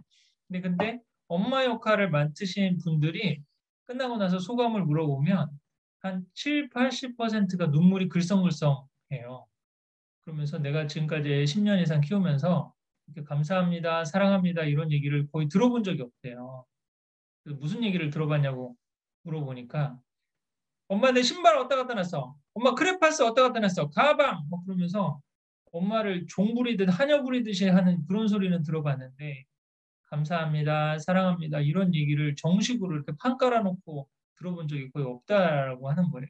이게 형식적인 것처럼 느껴질 수 있지만 이게 형식이 없으면 이 좋은 마음이 제대로 전해지지 않는다고 그러거든요. 이걸 이제 heart in art의 원리라고 아무리 좋은 그 내용이 있더라도 그거를 담을 수 있는 좋은 그릇이 있어요. 그래서 이게 안식 식탁이라고 하는 절차가 있는 거거든요. 나름대로 형식이. 이거를 그대로 우리가 따라할 필요는 없지만 한번 우리 가정에 맞게 가정의 문화로 한번 만들어 보시는 것도 좋지 않을까 싶습니다. 그래서 이렇게 지금 그 엄마를 위한 감사의 노래를 하고 그 다음에 손 씻고 정결례 이 와싱컵이라고 해서 양손잡이 컵이 있거든요. 이거를 갖고 아빠부터 해서 싱크대로 가요. 그리고 물을 담아가지고 3번에 걸쳐서 나눠 씻으면서 일주일 동안 있었던 일을 반성하는 거예요. 내가 일주일 동안 너무 신경질 내고 짜증 냈던 거, 우울해했던 거 반성하고 또 집사람 많이 도와주지 못했던 거 반성하고 맨날 들어와가지고 그 좀 유튜브로 메이저리그 지금 포스트 게임 하이라이트 보느라고 정신 팔리고 야구 경기 보느라고 정신 팔려가지고 애들도 잘 챙겨주지 못했던 거 반성합니다. 그래서 아빠가 먼저 이렇게 반성. 엄마가 또 역시 그, 한 일주일 동안 애들한테 신경질 냈던 거 반성하고 점점 게을러졌던 거 반성하고 뭐 좀 더 내가 할 수 있는 거 잘 하지 못해서 뭐 반성 이런 식으로 또 하는 거죠. 애들도 마찬가지고 엄마한테 짜증냈던 거 반성하고 동생 때렸던 거 반성하고 숙제 안 하고 맨날 미뤄뒀던 거 반성하고 뭐 이런 식으로 하고 둘째도 와서 형아 때렸던 거 반성하고 그런데 엄마 나는 숙제는 잘했는데 뭐 이런 식의 그 자기들만의 한 주 동안 지내면서 좀 힘들었던 거 아니면 마음에 불편했던 거 이런 것들을 좀 나누는 시간을 이제 갖게 돼요. 이게 굉장히 사실 이제 중요하다고 보는데 이런 과정을 하면서 마음속에 있는 쓴뿌리를 이렇게 씻어낼 수가 있고 또 본인이 일주일 동안 지내면서 정말 잘못되고 이거는 좀 고백하고 싶은데 그 시간을 타이밍을 딱 놓쳐서 말 못했던 부분들 있잖아요. 이런 것들을 얘기할 수 있는 그런 거가 되거든요. 제가 이거를 계속 해보면서 생각났던 대목이 하나 있는데 그 전에 그 이호셉 소장님이라고 하는 분하고 그 머니 패턴이라고 하는 심리 수업을 했는데 그분이 그런 말씀을 하시더라고요. 심 선생님은 돈에 대한 어렸을 때 트라우마가 있는 것 같다 그런 얘기를 하시더라고요. 그래서 어렸을 때 제일 먼저 돈에 대해서 좀 생각이 됐던 그 첫 경험이 뭐냐라고 하는 걸 한번 추적을 해보면서 적어보래요. 그래서 그걸 적어봤더니 제가 가만히 생각해 보니까 초등학교 한 들어가기 전에 6살이나 7살 때 할머니 지갑에서 몇백 원을 훔쳐가지고 쭈쭈바를 사 먹은 경험이 있거든요. 근데 그때 저녁에 저희 할머니가 우리 고모한테 그러는 거예요. 혹시 내 지갑에서 너 돈 가져가지 않았니? 우리 정섭이가 그 아침에 보니까 낮에 보니까 뭐 구멍가게에서 쭈쭈바 들고 나오는 거 이런 얘기를 막 하시는 거야. 그래서 저는 완전히 초 긴장을 했죠. 근데 다행히 할머니가 저희 엄마한테 이야기를 하지 않았어요. 엄마한테 이걸 얘기를 했다면 어떻게 됐을까요? 얘가 지금 6살, 7살인데 벌써 할머니 지갑에 손을 대고면서 어머니는 완전히 난리가 났겠죠. 지금 이렇게 자라가지고 뭐 네가 앞으로 도둑놈이 될래 어쩔래 막 이런 식으로 해서. 근데 우리 할머니가 그걸 덮어주셨어요. 할머니 사랑과 어머니 사랑의 차이죠. 사실 엄마는 굉장히 불안하잖아요. 얘가 조금이라도 잘못하면 넘어지고 실패하고 인생 망칠까 봐 막 걱정하고 그러는데 할머니 이미 다 키워봤으니까 사실 좀 마음의 여유가 있잖아요. 근데 이렇게 한번 생각해 봤어요. 내가 우리 가정이 유대인 가정이었다면 어떻게 됐을까? 제가 그 이 안식일 식탁 때 지난 수요일 날 할머니 지갑에서 300원 훔쳐서 쭈쭈바 사 먹던 거 반성하고 그러면 저 어머니가 듣고 어떻게 했을까요? 야, 범인이 너였어? 너 일로 와봐. 그러지 않아도 진짜 내 엄마 그렇게 하라고 키웠어? 너 진짜 그러면 침묵의 방에 가서 손 1시간 동안 거슬고 있어. 뭐 이렇게 지금 했을까요? 엄마 감사해요, 사랑해요, 뭐 이러고 막 했는데 지금 이 산통을 다 깰 수가 없잖아요. 이게 거의 파출소에 갈 죄가 아니면 용서해 준다라고 합니다. 이거를 계속 하게 되면 어떤 효과가 있냐면 내가 정말 무슨 얘기를 해도 엄마 아빠는 들어주고 용서해 줄 수 있다. 왜 그러면 엄마 아빠도 본인부터가 자기 잘못을 고백하고 뭐 이런 시간을 가졌잖아요. 그러니까 지금 아이들도 그런 용기가 있잖아요. 저는 여기서 차관에서 그런 얘기를 많이 하거든요. 진정한 부모 자녀의 소통이라고 하는 거는 내가 무슨 얘기를 해도 엄마 아빠가 받아들여주고 들어줄 수 있다는 확신이 서야 진정한 소통일 수가 있다라고 보는 거죠. 그럼 어렸을 때 뭐 학교 가서 왕따를 당하거나 맞았거나 뭐 안 좋은 일이 있거나 자기가 누구를 때렸거나 뭐 이런 일들이 있고 그러면 그걸 이 지금 안식일 식탁에 고백을 할까 안 할까? 그 본인이 그런 잘못했던 거 좀 이렇게 했던 거를 이렇게 쏟아내 놓을까요, 안 놓을까요? 우리 아까 그 저기 뭐죠? 그 인문학 제독서 잘하는 가정이 있었잖아요. 그게 지금 중학교 2학년인데 진짜 요즘 비슷한 요 사례 비슷한 게 하나 있었어요.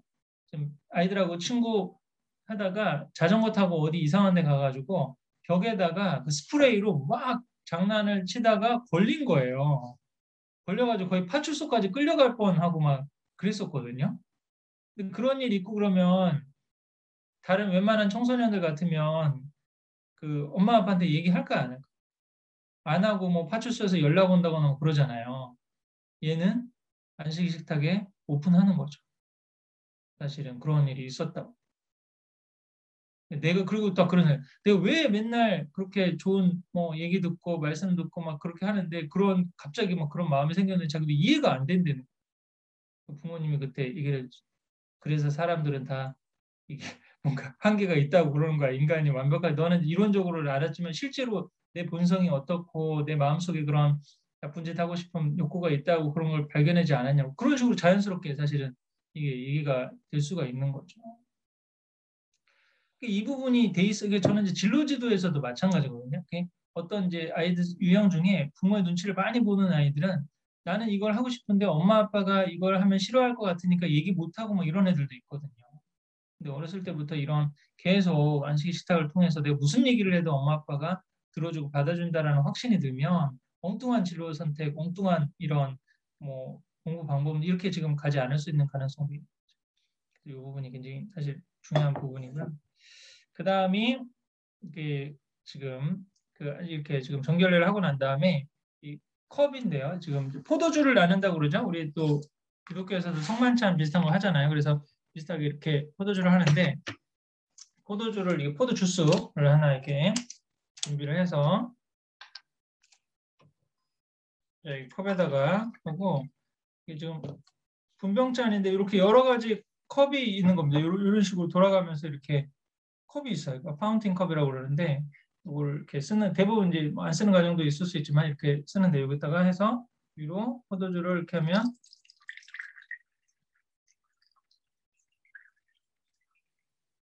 또르르 소리를 들리고 포도주 향기도 내고 그런 거죠. 이거 아까 제가 국어 시간에 배웠죠. 이게 무슨 적이라고요? 공감각적 교육인 거죠. 이게 시각, 미각, 후각 완전히 다 같이 합쳐진 이 교육을 시킨다는 거예요. 지금까지 이거 하면서 식탁 하면서 공부하는 거 나왔나요? 인지적인 거 나왔나요? 하나도 안 나왔잖아요. 인지적인 부분이 중요한 게 아니라 정서적인 부분을 먼저 갖춰놓고 인지를 사실 들어가야 된다는 거죠.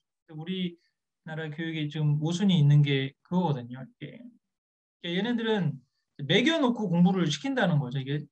근데 지금 우리는 그 구문을 풀어야 간식이 나오는 뭐 이런 거지. 뭐 학습지를 풀고 문제지를 몇 가지 풀어야지 이게 뭐가 나오는 이러한 시스템인데 여기는 먼저 사실 정서적으로 안정화를 시켜놓은 다음에 인지적인 걸 넣는 이런 모습이고 이런 교육이 다 공강업적으로 이렇게 이루어진다는 거예요.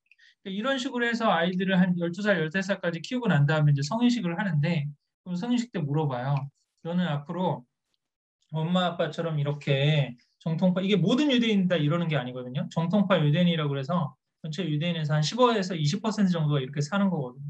이런 삶을 살래 피곤한 삶이에요. 어떻게 보면 맨날 안식일날 아무것도 못 하고 지키는 것도 많고 뭐 이렇게 사는 삶을 살래 아니면 다른 세상 사람들처럼 그렇게 살래라고 물어보면 80에서 90%가 이렇게 산다고 그런다는 거예요. 애들. 그래서 사실 우리 그 유대인 자녀교육 운동을 한국적으로 적용해 보려고 노력해 보신 분이 그 쉐마 교육 운동을 시작한 그런 분이 계시거든요. 근데 이분이 미국에서 왜 이거를 시작하게 됐냐면 본인이 이제 그 교회 다니셨는데 자기가 교회 중고등학부 같은 데서 이제 청소년부를 키워가지고 대학을 보내면 아이들이 기독교 가정에서 자라서 대학을 가고 사회에 나오면 8, 90%가 부모 신앙을 버리고 떠나더라는 거예요. 그리고 옆 동네 유대인 그 LA에 있는 옆 동네 유대인 가정을 보니까 8, 90%가 부모 신앙을 지키고 남아 있더라는 거예요.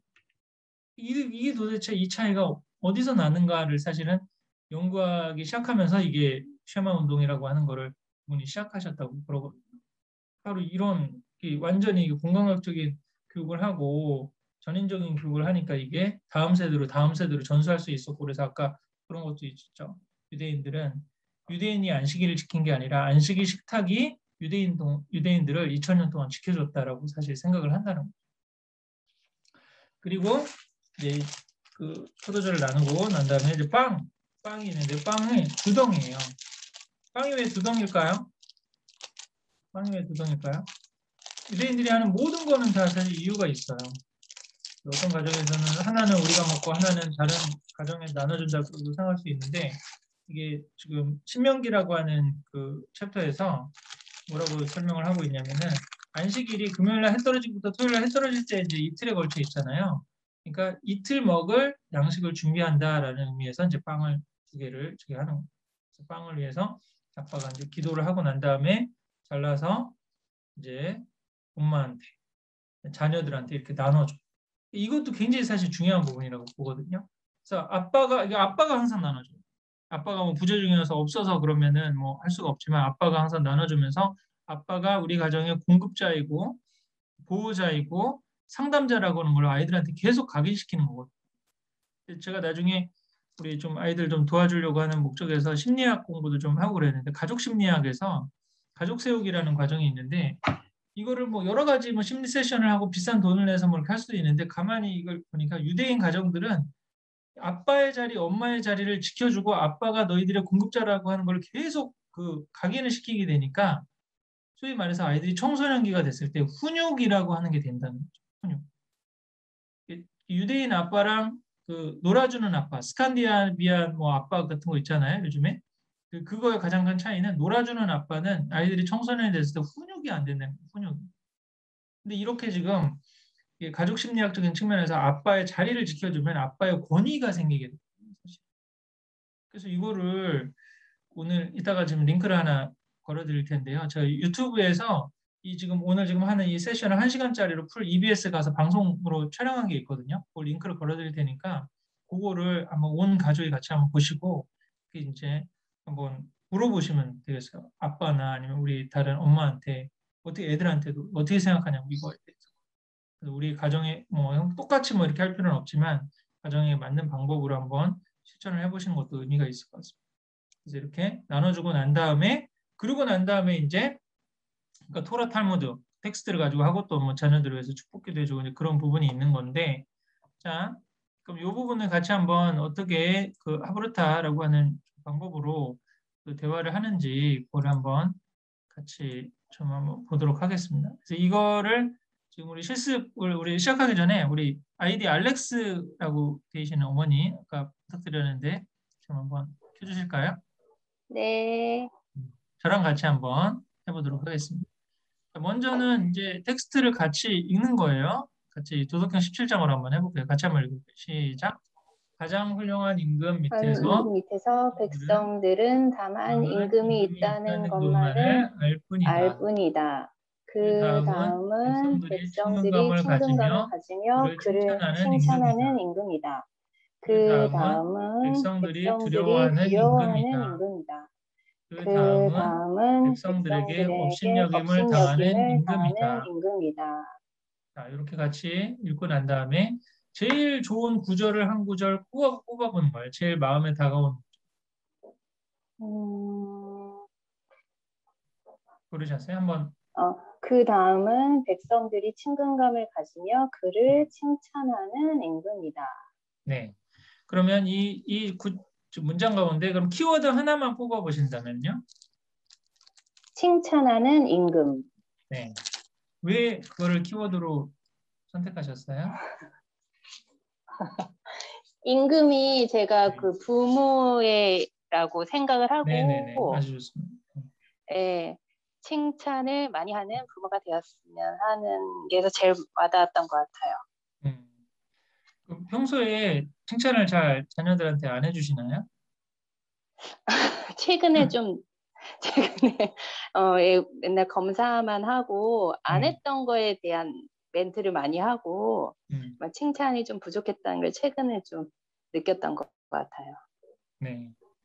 그러면 그 전에 칭찬을 많이 해줄 때는 아이들이 좀 엄마에 대해서 친근감을 많이 좀 느끼고 그랬나요? 아, 친근감.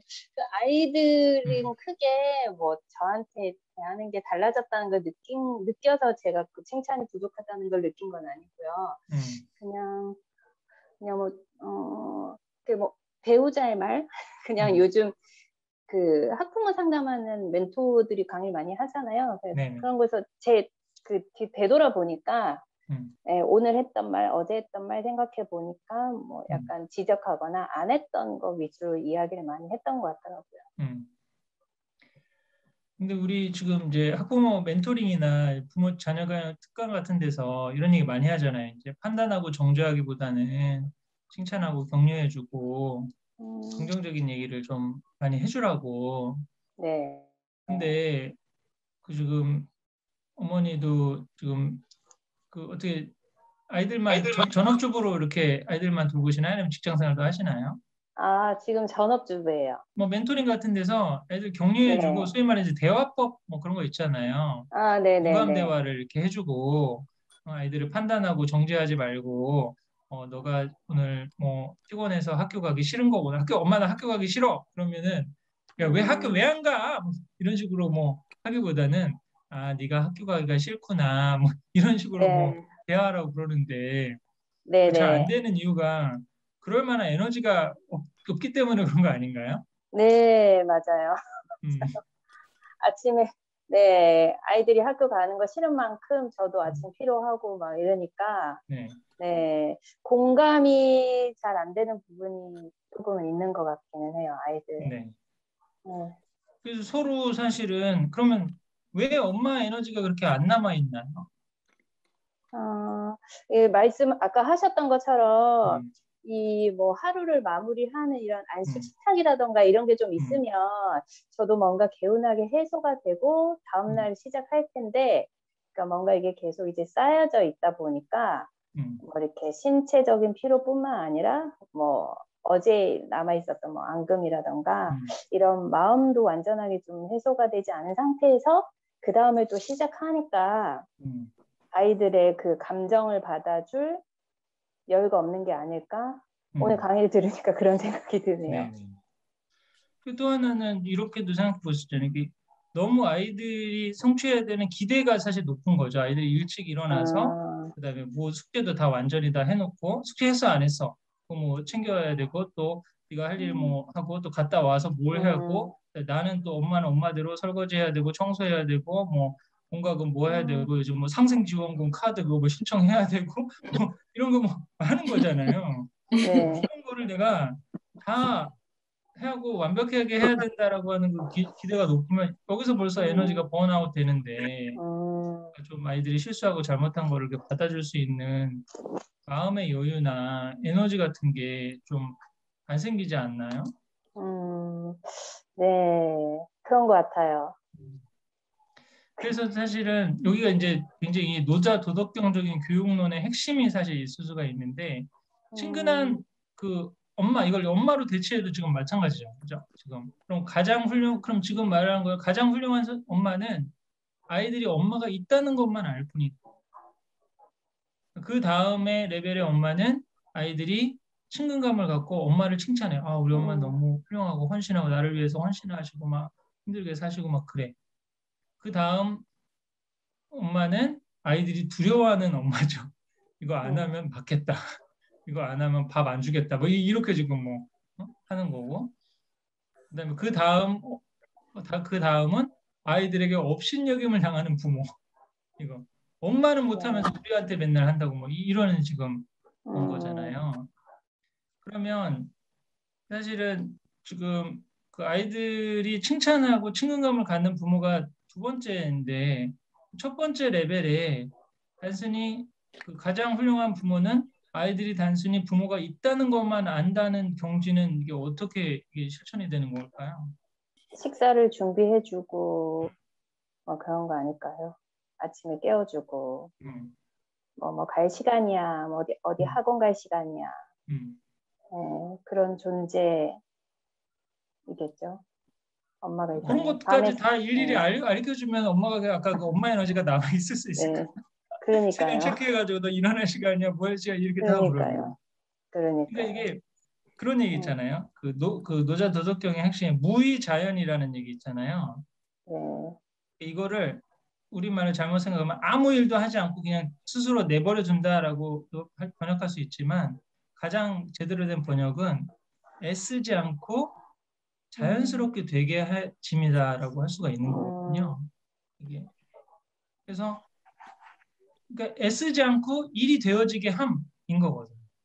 음, 그러면 아이들이 어렸을 때부터 뭐 여러 가지 일찍 자서 일찍 일어나고 피곤하지 일찍 일어나고 자기네들 스스로 알아서 챙겨서 가고 그러면 자꾸 그게 안 됐어. 안 됐을 때 그러면 못 가서 뭐 지각하고 뭐 그러면은 사실은 간섭하고 두려워하는 엄마가 되는 길이 그거죠. 그 실패하고 막 그랬을 때 혼내고 정죄하고 막 이렇게 했을 때가 중요한데 사실은 그 도덕경적인 그 훈육의 원리는 실패를 그대로 겪게 하는 거거든요. 이게. 음, 가가지고 네가 지각하고 그랬더니 얼마나 뭐 불편하고 창피하고 뭐 그렇게 되는 부분. 그걸 이제 이게 방치는 아니거든요. 방치와 그다음에 자연스럽게 되는 거의 차이는 뭐냐면 그거를 저녁에 다시 인문학 지혜 독서 같은 걸 하면서 다시 하루를 리뷰해 보는 거죠. 오늘 네가 가서 늦게 일어나고 그랬더니 어떤 일이 있었어? 그래서 뭐 불편하고 창피하고 그다음에 뭐 수업도 못 듣고 그래서 선생님이 앞으로 이렇게 출결사항 안 좋고 그러면 뭐 나중에 내신도 안 좋아지고 원하는 고등학교 갈 수도 있고 그럼 이제 너는 어떻게 해야 된다고 생각해? 뭐 그런 식으로 얘기하는 거죠. 스스로 결정하고 스스로 책임지게 하는 이런 게 사실은 무의자연적인. 그러니까 엄마가 있는데 어떤 엄마냐? 내 얘기를 들어주는 엄마가 있는 거예요.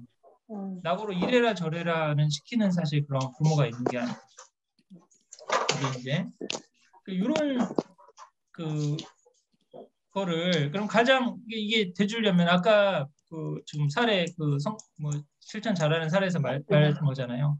공부를 엄마가 뭐뭐뭐뭐 해라라고 하는 걸 다 간섭하고도 학원 갔어 안 했어 숙제 갔어 안 했어 뭐 단어 외웠어 안 했어 이러면은 지금 그런 식으로 애들을 가르치면 이제 두려워하는 부모나 업신여김을 당하는 이 부모 레벨에 지금 가 있겠죠 사실은. 안 하면 두려워. 이 정신없는 와중에서도 같이 해주셔서 감사합니다. 지금. 네, 네, 네, 고맙습니다. 네, 괜찮습니다.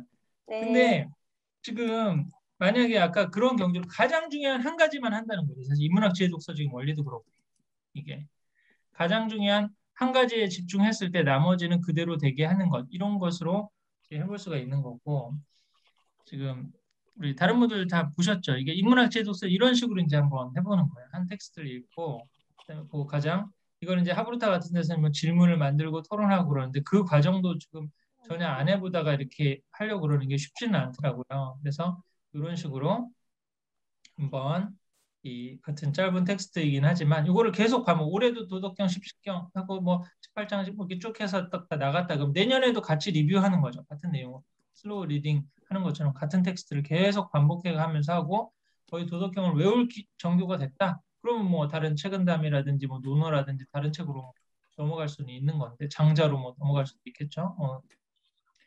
자, 그래서 제가 말씀드리는 지금 하브루타 대화 3자 대화는 대화가 세 가지 양식이 있다고 그러면 하나는 일방적인 훈계와 잔소리 같은 일방적인 대화고 두 번째는 일상 대화인데 이게 이제 대부분의 가정에서 일상 대화예요. 너 오늘 학교 갔더니 뭐 재밌었어? 별로 재미없었는데 학교 갔다 뭐 했어? 자전거 탔는데 자전거 누구랑 탔어? 뭐 철수랑 탔는데 아 그렇구나. 그럼 들어가서 이제 너 놀아. 뭐 이렇게 지금 사실 일상 대화에서는 5분을 넘어갈 수가 없다는 거예요. 우리가 아이들하고 한 10년, 20년 같이 살지만 대부분의 대화가 이런 생물학적 대화입니다. 밥 먹었니? 일어났니? 왜 안 먹니? 뭐 이런 쪽으로 해서는 이게 뭐라고 그럴까요? 그 인문학적인 소양이라든지 뭐 이게 좀그 고등사고력으로 갈 수가 없어요. 그래서 이제 텍스트가 필요하다라고 하는 거거든요. 텍스트를 하나를 두고 근데 이 텍스트가 우리 일반 하브루타에서는 뭐 그림책 하브루타라든지 일상 하브루타도 할 수 있다라고 그러는데 저는 외울 만한 가치가 있는 고전이어야 된다고. 그래서 부모도 감동을 받은 내용이 감동을 받은 내용으로 아이들한테 전해주는 내용인데 애가 너무 어리다 그러면 그거를 아이들의 수준으로 패러프레이즈를 시켜주면 되는 거고요. 0, 3세 어렸을 때는 문화적으로 이런 지금 안식식탁만 같이 해주면 돼요. 저희도 아이들이 굉장히 어리거든요. 근데 이거를 계속 일주일마다 반복하고 그러니까 금요일 날 저녁이 되면 항상 아빠 촛불, 얘네들 촛불이라고 불러요. 촛불 안에 촛불 그러면서 계속 문화적으로 이제 같이 하는 거죠. 점점 이제 인지 능력이 커지면 그걸 이제 아이들의 언어의 수준에 맞게 계속 설명해 주면서 지금 이제 진행을 해줄 수가 있는 거고요. 이거를 이제 저는 이제 독서 지도적인 측면에서도 한번 그 적용하기를 좀 한번 권하거든요. 이 어떤 식으로 한번 해보냐면 책을 읽고 난 다음에 아이하고 이런 얘기를 해요. 이 이야기는 독자에게 뭐뭐뭐라고 하는 메시지를 전달해 주는 것 같다. 그래서 저자의 의도나 메시지가 뭔지를 한번 독후 활동으로 한번 적어보게 하는 거예요. 그다음에 중요한 거는 이러한 해석을 뒷받침하는 본문의 증거는 뭐뭐뭐이다. 뭐 흥부논부 책을 읽었다 그러면 이 책은 그 선한 행위를 해야 복을 받고 악한 행위를 하면 벌을 받는다는 걸 말하는 것 같다. 그럼 이런 해석을 뒷받침하는 증거는 흥부가 제비의 다리를 메어 주었더니 그 박씨를 좋은 박씨를 물고 와서 그렇게 한 거고 또 돈에 욕심이 있어서 제비 다리를 부러뜨린 놀부에게는 징계가 내려졌기 때문이다. 그 본문의 증거는 어디서 찾을 수 있다. 그리고 그런 내용에서 이 이야기는 나에게 무엇을 생각하게 한다. 나는 어떻게 앞으로 살아야겠다고 생각했다. 이렇게 해서 해석과 적용을 하는 원리인데 이게 이제 2번이 유대인의 아주 독특한 거죠. 증거를 찾아야 돼. 증거. 근거 없이 그냥 이렇게 얘기하면 안 되고 증거를 찾는 훈련을 계속하면서 심층적인 그 토론 훈련과 사고 훈련을 사실 시키는 거거든요. 이거를 한번 해볼 수도 있고, 이거를 일상 대화에서도 적용해 볼 수 있어요. 요 내용도 제가 인문학 지혜 독서 제 책에 다 포함되어 있는 내용입니다. 이거를 그 탈무드 원전 그 독서 토론 하브루타적인 원리를 좀 이제 적용해 볼 수 있는 원리를 한번 적어놨으니까 그것도 한번 참조해 보시면 되겠는데요. 일상 대화에서도 엄마가 나에게 게임 좀 그만해라고 하는 의도는 뭔지 한번 생각해 보게 하는 거예요. 내가 게임 중독하지 않고 공부에 집중해서 앞으로 내가 좀 더 잘 되게 도와주려고 하는 것 같다. 그렇게 생각해 볼 수 있는 이유를 찾아보는 거예요. 엄마는 나를 낳고 기르면서 사랑을 해줬고 내가 잘 되기를 바라는 마음을 갖고 있기 때문이다. 때로는 소리를 지르지만 내가 미워서 그런 것보다 엄마가 피곤하고 내가 엄마를 짜증나게 할 때가 있기 때문이다. 이런 식으로 이유를 찾아보고 그래서 나는 앞으로 엄마가 좀 이런 그 감정에 있는 얘기를 해도 그거를 액면 그대로 받아들이지 않고 좋은 뜻을 받아들이고 내 잘못을 스스로 알아서 고쳐야겠다고 생각한다. 뭐 이런 식으로 계속 조금 한번 그 좀 체계적인 사고, 논리적인 사고, 비판적인 사고를 할 수 있는 훈련을 계속 좀 시켜보는 거죠. 깊은 사고를 할 수 있는 훈련을 시켜보는 방식으로 한번 적용을 해볼 수 있지 않을까 싶습니다. 자, 그래서 나를 성찰하는 도구도 마찬가지. 내가 우울하고 그럴 때 그 이유는 뭔지, 그래서 나는 어떻게 이런 식으로도 한번 적용을 해볼 수 있다는 해석과 적용이라고 하는 탈무드식 독서 토론 원리를 한번 적용을 해본다면요. 그래서 제가 말씀드리는 이제 아포르타는 교육의 목적이 지식과 정보의 습득이 아니라 영성과 지혜 교육이고 앞으로 왜 살고 어떻게 살아야 되기 때문에 텍스트가 중요하다는 거예요. 신앙이나 인문학적인 어떤 텍스트로 하는 게 바람직하다라고 하는 얘기를 좀 드릴 수가 있을 것 같고요. 그다음에 이걸 이제 한국적인 상황에서 가정의 밥을 만든다든지, 그다음에 그때는 토요일 날 저녁에 6시에서 10시까지는 뭐 TV나 스마트폰을 꺼둔다든지, 아니면 좀 긴 좀 여행을 가서 거기서 한번 탈무드 실습을 해본다든지, 이런 그 안식 식탁 실습을 해본다든지 뭐 이런 식으로 적용을 해볼 수 있을 것 같고요. 제가 좀 많이 권하는 것도 가정 식탁을 할 때 이렇게 소통 보드를 하나 만들어서 잔소리를 많이 하지 않고 엄마 아빠가 아이한테 해주고 싶은 내용 한두 가지, 또 아이가 엄마에게 해주고 싶은 얘기 한두 가지 이걸 적고 그것만 한두 가지 사실은 얘기하게 하는 거죠. 이게 아까 그 의자 도덕경적인 애쓰지 않고 아이가 스스로 알아서 하게 하는 방법, 그런 거라고도 사실 볼 수가 있죠. 잔소리를 많이 하고 감정을 폭발시켜서 자꾸 얘기하고 그러면 사실 아이들이 훈육이 되거나 이게 잘못된 행위가 고쳐지거나 이게 되지 않는데 한 가지에만 집중해서 계속 반복해서 고쳐질 때까지 한번 얘기하는 방식으로 해보는 거기도 하거든요. 이렇게 해볼 수 있고, 그러면 지금 남은 시간은 한 10분 정도 되는데, 자, 그러면 아까 질문하셨던 내용 중에 그런 내용이 있었어요. 앞부분에 아이가 이제 소위 말해 독서 편식을 하는 경우가 있다는 거죠. 뭐 판타지 책이라든지 동화책이라든지 뭐 이런 것만 너무 읽는다. 그래서 이거를 그대로 내버려도 되는지 아니면 어떤 독서 지도를 해야 되는지라고 생각을 할 수도 있는데, 이걸 오늘 배운 내용에 좀 적용을 해서 해보면 어떨까요? 아까 뭔가 지도를 해야 된다라고 하는 발상이 벌써 인위적인 발상이에요. 제가 자주 말씀드린 아이를 이끌어 주려고 하면 피곤해지거든요. 이게 아이랑 더불어서 같이 배운다라고 생각하고, 이 부분은 아까 재능 독서에 해당되는 거잖아요. 본인이 좋아서 갖고 와서 읽는 책은 제 기본적인 입장은 간섭하지 말자라고 하는 거고. 그러면 방치하느냐? 방치가 아니죠. 지혜 독서만 우리가 한다는 거예요. 같은 텍스트. 엄마가 감동받고 또 아빠가 감동받고 아이들한테 전해주고 싶은 가치가 있잖아요. 근데 또 이런 질문이 있어요. 그럼 막상 선생님 말씀하는 대로 인문학 지혜 독서를 하면 나만 얘기하고 애가 질문을 하거나 뭐 듣지 않고 나만 얘기하게 된다고. 저는 이것도 땡큐죠. 요즘 얘들이 언제까지 엄마 얘기를 그렇게 들어줄 것 같아요. 지금 청소년들이 되고 그러면 완전히 5분 이상 얘기하면 그냥 도망가 버립니다. 더 이상 얘기도 안 돼요.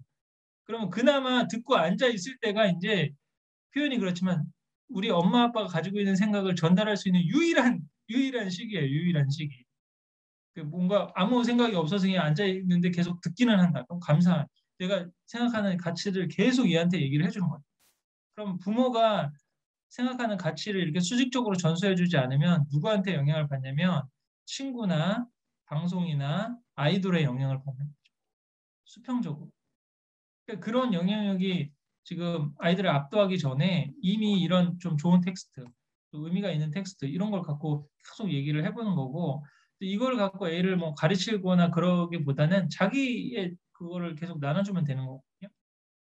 예를 들어서 아까 그 노자 도덕경 17장 그 내용 읽었다면 쭉 내용 읽어보고 나니까 가만히 엄마를 생각해 보니까 엄마는 지금 약간 3단계하고 2단계 중간에 있는 것 같아. 괜히 좀 무섭게 해가지고 너희들을 저기 하거나 아니면 좀 가끔가다 칭찬을 하는 것 같은데 한 2.5단계 정도 있는 거 아닐까 생각한다고. 너희들은 어떻게 생각해? 뭐 이런 정도 뭐 얘기하면 되는 거지. 야, 이거 봤지? 그러니까 너는 스스로 알아서 뭐 하란 말이야. 뭐 그리고 너가 부모가 되면 1단계 부모가 니들은 돼. 이렇게 얘기할 필요 없다는 거죠. 내 얘기하면 되는 거야. 내 얘기. 나는 내 얘기하고 걔는 걔가 느낀 얘기하고 그런 식으로 해서 서로 서로 배운다라는 생각을 가지면 되는 거예요. 제가 이제 역사 브루타를 하다가 역사 브루타 한국지에 실제로 있었던 사례인데 지금 6살, 4살, 3살 때부터 우리랑 이제 아브루타 같이 하기 시작해가지고 얘가 6살 때 됐던 때에 아빠가 광개토 대왕에 대해서 설명을 해줬어요. 그래서 광개토 대왕이 영토를 확장하고 뭐 이런 위대한 일을 많이 했다라고 했더니 6살짜리 우리 아이가 뭐라고 말했냐면 아빠, 근데 왜 광개토 대왕은 사람을 많이 죽였어? 전쟁을 많이 했어? 이 얘기를 물어보더라고요. 그러니까 여기서 아빠가 본인이 30년 동안 가져왔던 광개토대왕은 위대한 임금이다라고 하는 고정관념이 아이 질문 하나에 그냥 깨져버렸어. 이게 광개토대왕에게 정복당한 사람들의 입장의 관점은 전혀 생각해보지 않았는데 이 아이가 이게 이제 소위 말하는 열린 질문이거든요. 정답이 없는 질문. 이런 순수한 마음에서 열린 질문을 답해 주다 보면은 본인의 고정관념이나 이런 게 깨지는 거죠. 그래서 아이를 가르치고 인도하려고 하지 말고 아이랑 더불어서 같이 배운다. 인문학 텍스트를 같이 놓고 같이 배운다라는 생각으로 접근을 하면 훨씬 더 사실은 될 수가 있기 때문에 이 부분도 뭐 판타지 소설이나 동화책 너무 편식해서 읽는 것 같다. 그러면 그 시간은 집중해서 몰입하면서 읽으면서 이거를 이제 다른 단계로 확장을 시켜줄 수 있어요. 뭐 판타지 책에서 그러면 판타지 책의 최고봉은 뭔지 알아?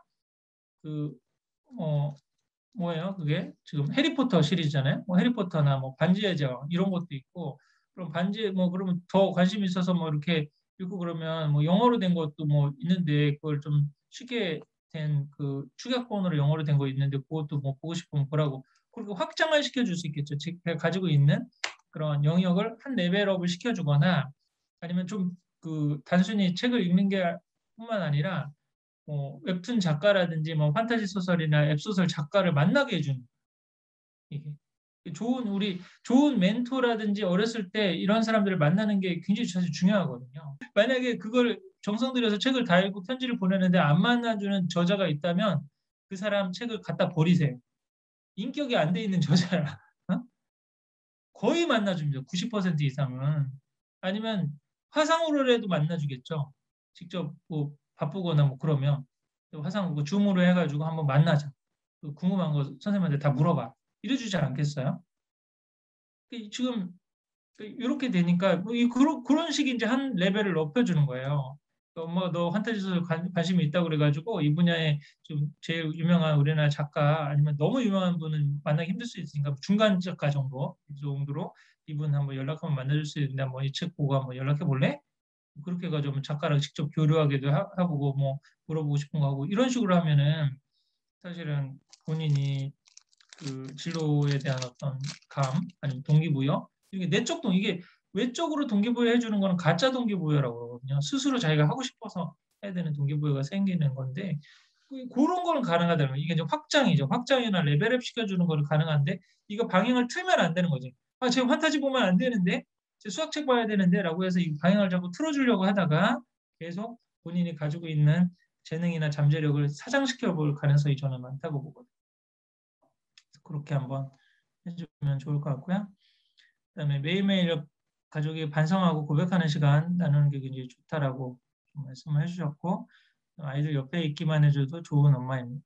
맞습니다. 그래서 엄마가 존재해 주는데 그냥 그런 엄마 있을 수가 있잖아요. 우리 옛날에 지금도 자수성가하고 힘든 환경에서도 어렵게 자란 그런 이제 위인급들 되는 사람들의 부모의 공통점은 뭐냐면 부모가 고생하는 모습을 보여줬다는 거예요. 고생하고 뭐 앉혀놓고 뭐 인문학 지혜 독서를 하고 뭐 그러지는 못했던 거죠.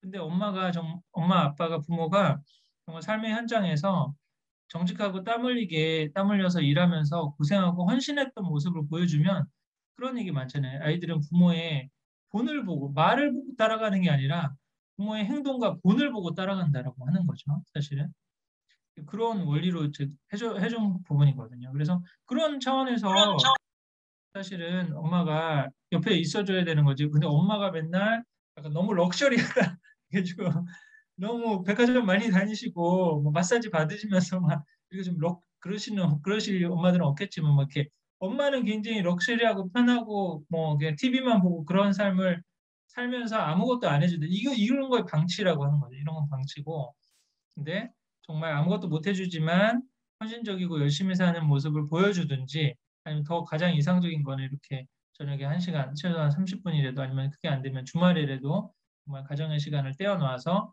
아이들과 1시간 이상 이렇게 인문학 지혜 독서를 하고 아이들의 얘기를 진솔하게 들어줄 수 있는 시간을 갖는 것, 그게 이제 가장 중요한 게 아닐까 생각이 됩니다.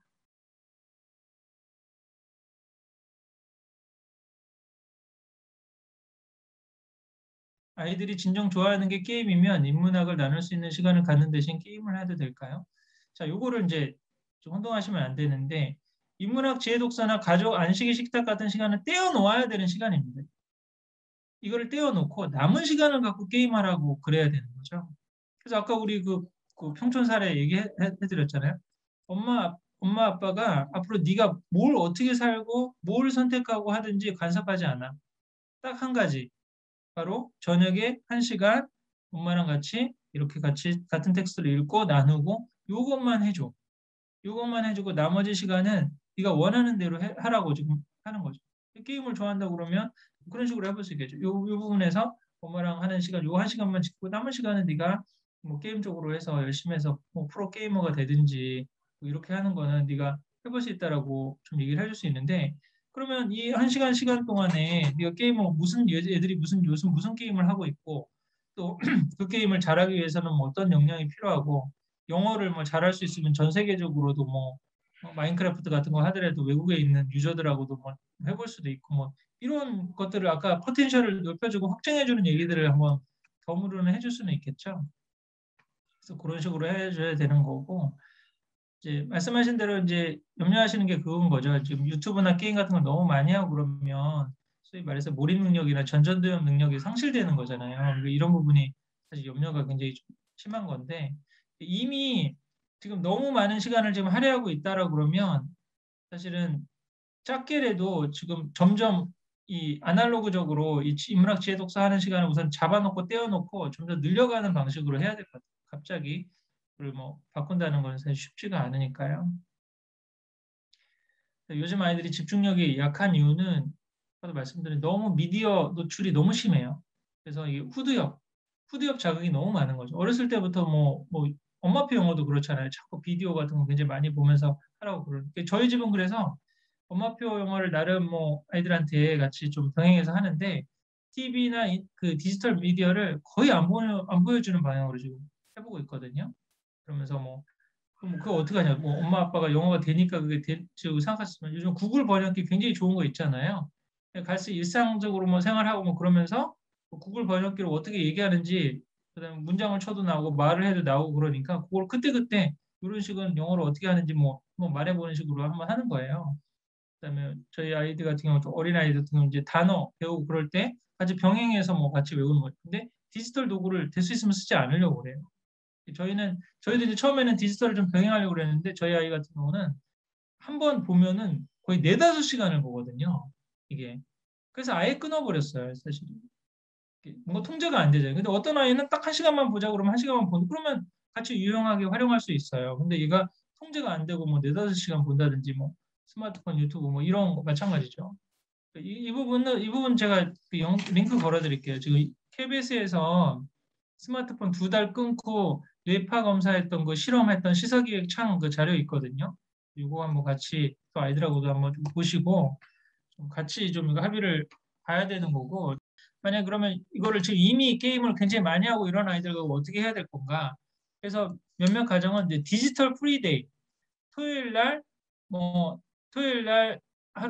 일요일 날 아까 9시부터 저녁 9시까지는 모든 가족이 다 핸드폰을 꺼놓는 거예요. 아예 와이파이 자체를 꺼놔. 이런 식으로 한다든지 아니면 평일 같은 때는 6시부터 9시까지가 디지털 타임이에요. 이때 뭐 숙제를 하거나 검색을 하거나 엄마가 뭐 물건을 사거나 이때 다 하고 9시에는 와이파이를 일률적으로 다 꺼놔. 이런 식으로 이걸 아이들하고 합의를 하는 거예요. 그래서 이게 디지털 프리데이 이거 한번 실천해 보신 가정은 처음에는 막 심심하고 금단 현상 오고 막 어떻게 할까 막 이랬는데 지나고 보니까 대화도 많아지고 진짜 아이들이 그림도 그리고 생각도 하고 뭐 이런 것들이 지금 생기더라는 거죠. 아까 지금 시간이 없어서 못했던 맨 마지막 슬라이드가 그거였거든요. 지금 저희 우리 친척 아이를 데리고 아까 그 필리핀 정글 있잖아요. 그 오지에 가서 TV도 없고 인터넷도 안 되는 데서 일주일 정도 살다 왔는데 그러고 난 다음에 제가 소감을 한번 써보라고 그러니까 이거 뭐라고 썼냐면 형 저는 여기 와서 생각이라는 걸 해봤대. 생각을 한국에서도 할 수 있지 않아? 그랬더니 한국에서는 뭔가 재밌는 거 많이 보고 막 그러는데 머릿속이 구산하고 가만히 차분히 앉아서 생각을 해본 적이 없는 것 같아요. 근데 여기 와서 바람 소리, 물 소리, 벌레 소리 들으니까 나는 앞으로 어떻게 살아야 되지? 중학교 2학년 때였어요. 나 한국 가서 뭐 할까? 이런 생각이라는 걸 자기가 한번 처음 해봤다는 거예요. 그때 제가 그 생각이 들었어요. 우리 아이들의 머릿속에 디지털 쓰레기와 경박한 즐거움이 가득하거든요. 이렇게 오염되어 있는 상황에서 이걸 디톡스 안 하고 아무리 좋은 인풋을 넣어준다고 그런들 이게 인테이크가 되겠느냐라는 생각이 들었죠. 그 아이랑 같이 가가지고 그 정글에서 일주일 동안 얘가 공교육을 영어를 그렇게 배웠는데 스튜던트 스펠링을 못 썼거든요. 요즘 아이들 스펠링 못 쓰는 애들 굉장히 많거든요. 그 시험에 라이팅이 안 나오니까 수행평가나 그때 뭐 잠시 하고 그러잖아요. 다 리딩만 하고 그러잖아요. 그랬던 애를 제가 A4 한 장 분량에 되는 그 내용 굉장히 중요한 그 텍스트를 암송을 시켰는데 3일 만에 그 내용을 다 암송했어요. 쓸데없는 거 여러 가지 가르치는 것보다 딱 하나만 잡아가지고 계속 반복해서 다시 언어 훈련을 시켰을 때 이게 훨씬 더 효과가 있다는 걸 제가 다시 한번 깨닫게 됐었죠. 그때 제가 생각했던 게 이게 디지털 디톡스가 굉장히 더 근본적인 공부 그릇이 더 중요한 문제다라는 생각이 들었어요. 그게 된 다음에 무슨 책을 읽고 또 방법론을 어떻게 찾고 그래야 되는 거지 엉뚱하게 공부 그릇이 무너져 있는데 밑 빠진 독에 물 받게 하듯이 그냥 아무리 좋은 걸 아이들한테 보여주고 제시 안 들리게 되겠느냐라고 하는 생각이 들었습니다. 자, 오늘 또 초면에 또 제가 어떤 그 사람인지 잘 모르시고 또 오신 분들도 많고 많은 분들 끝까지 또 질의응답 하시는 가운데 참여해 주셔서 감사드리고요. 다시 한번 귀한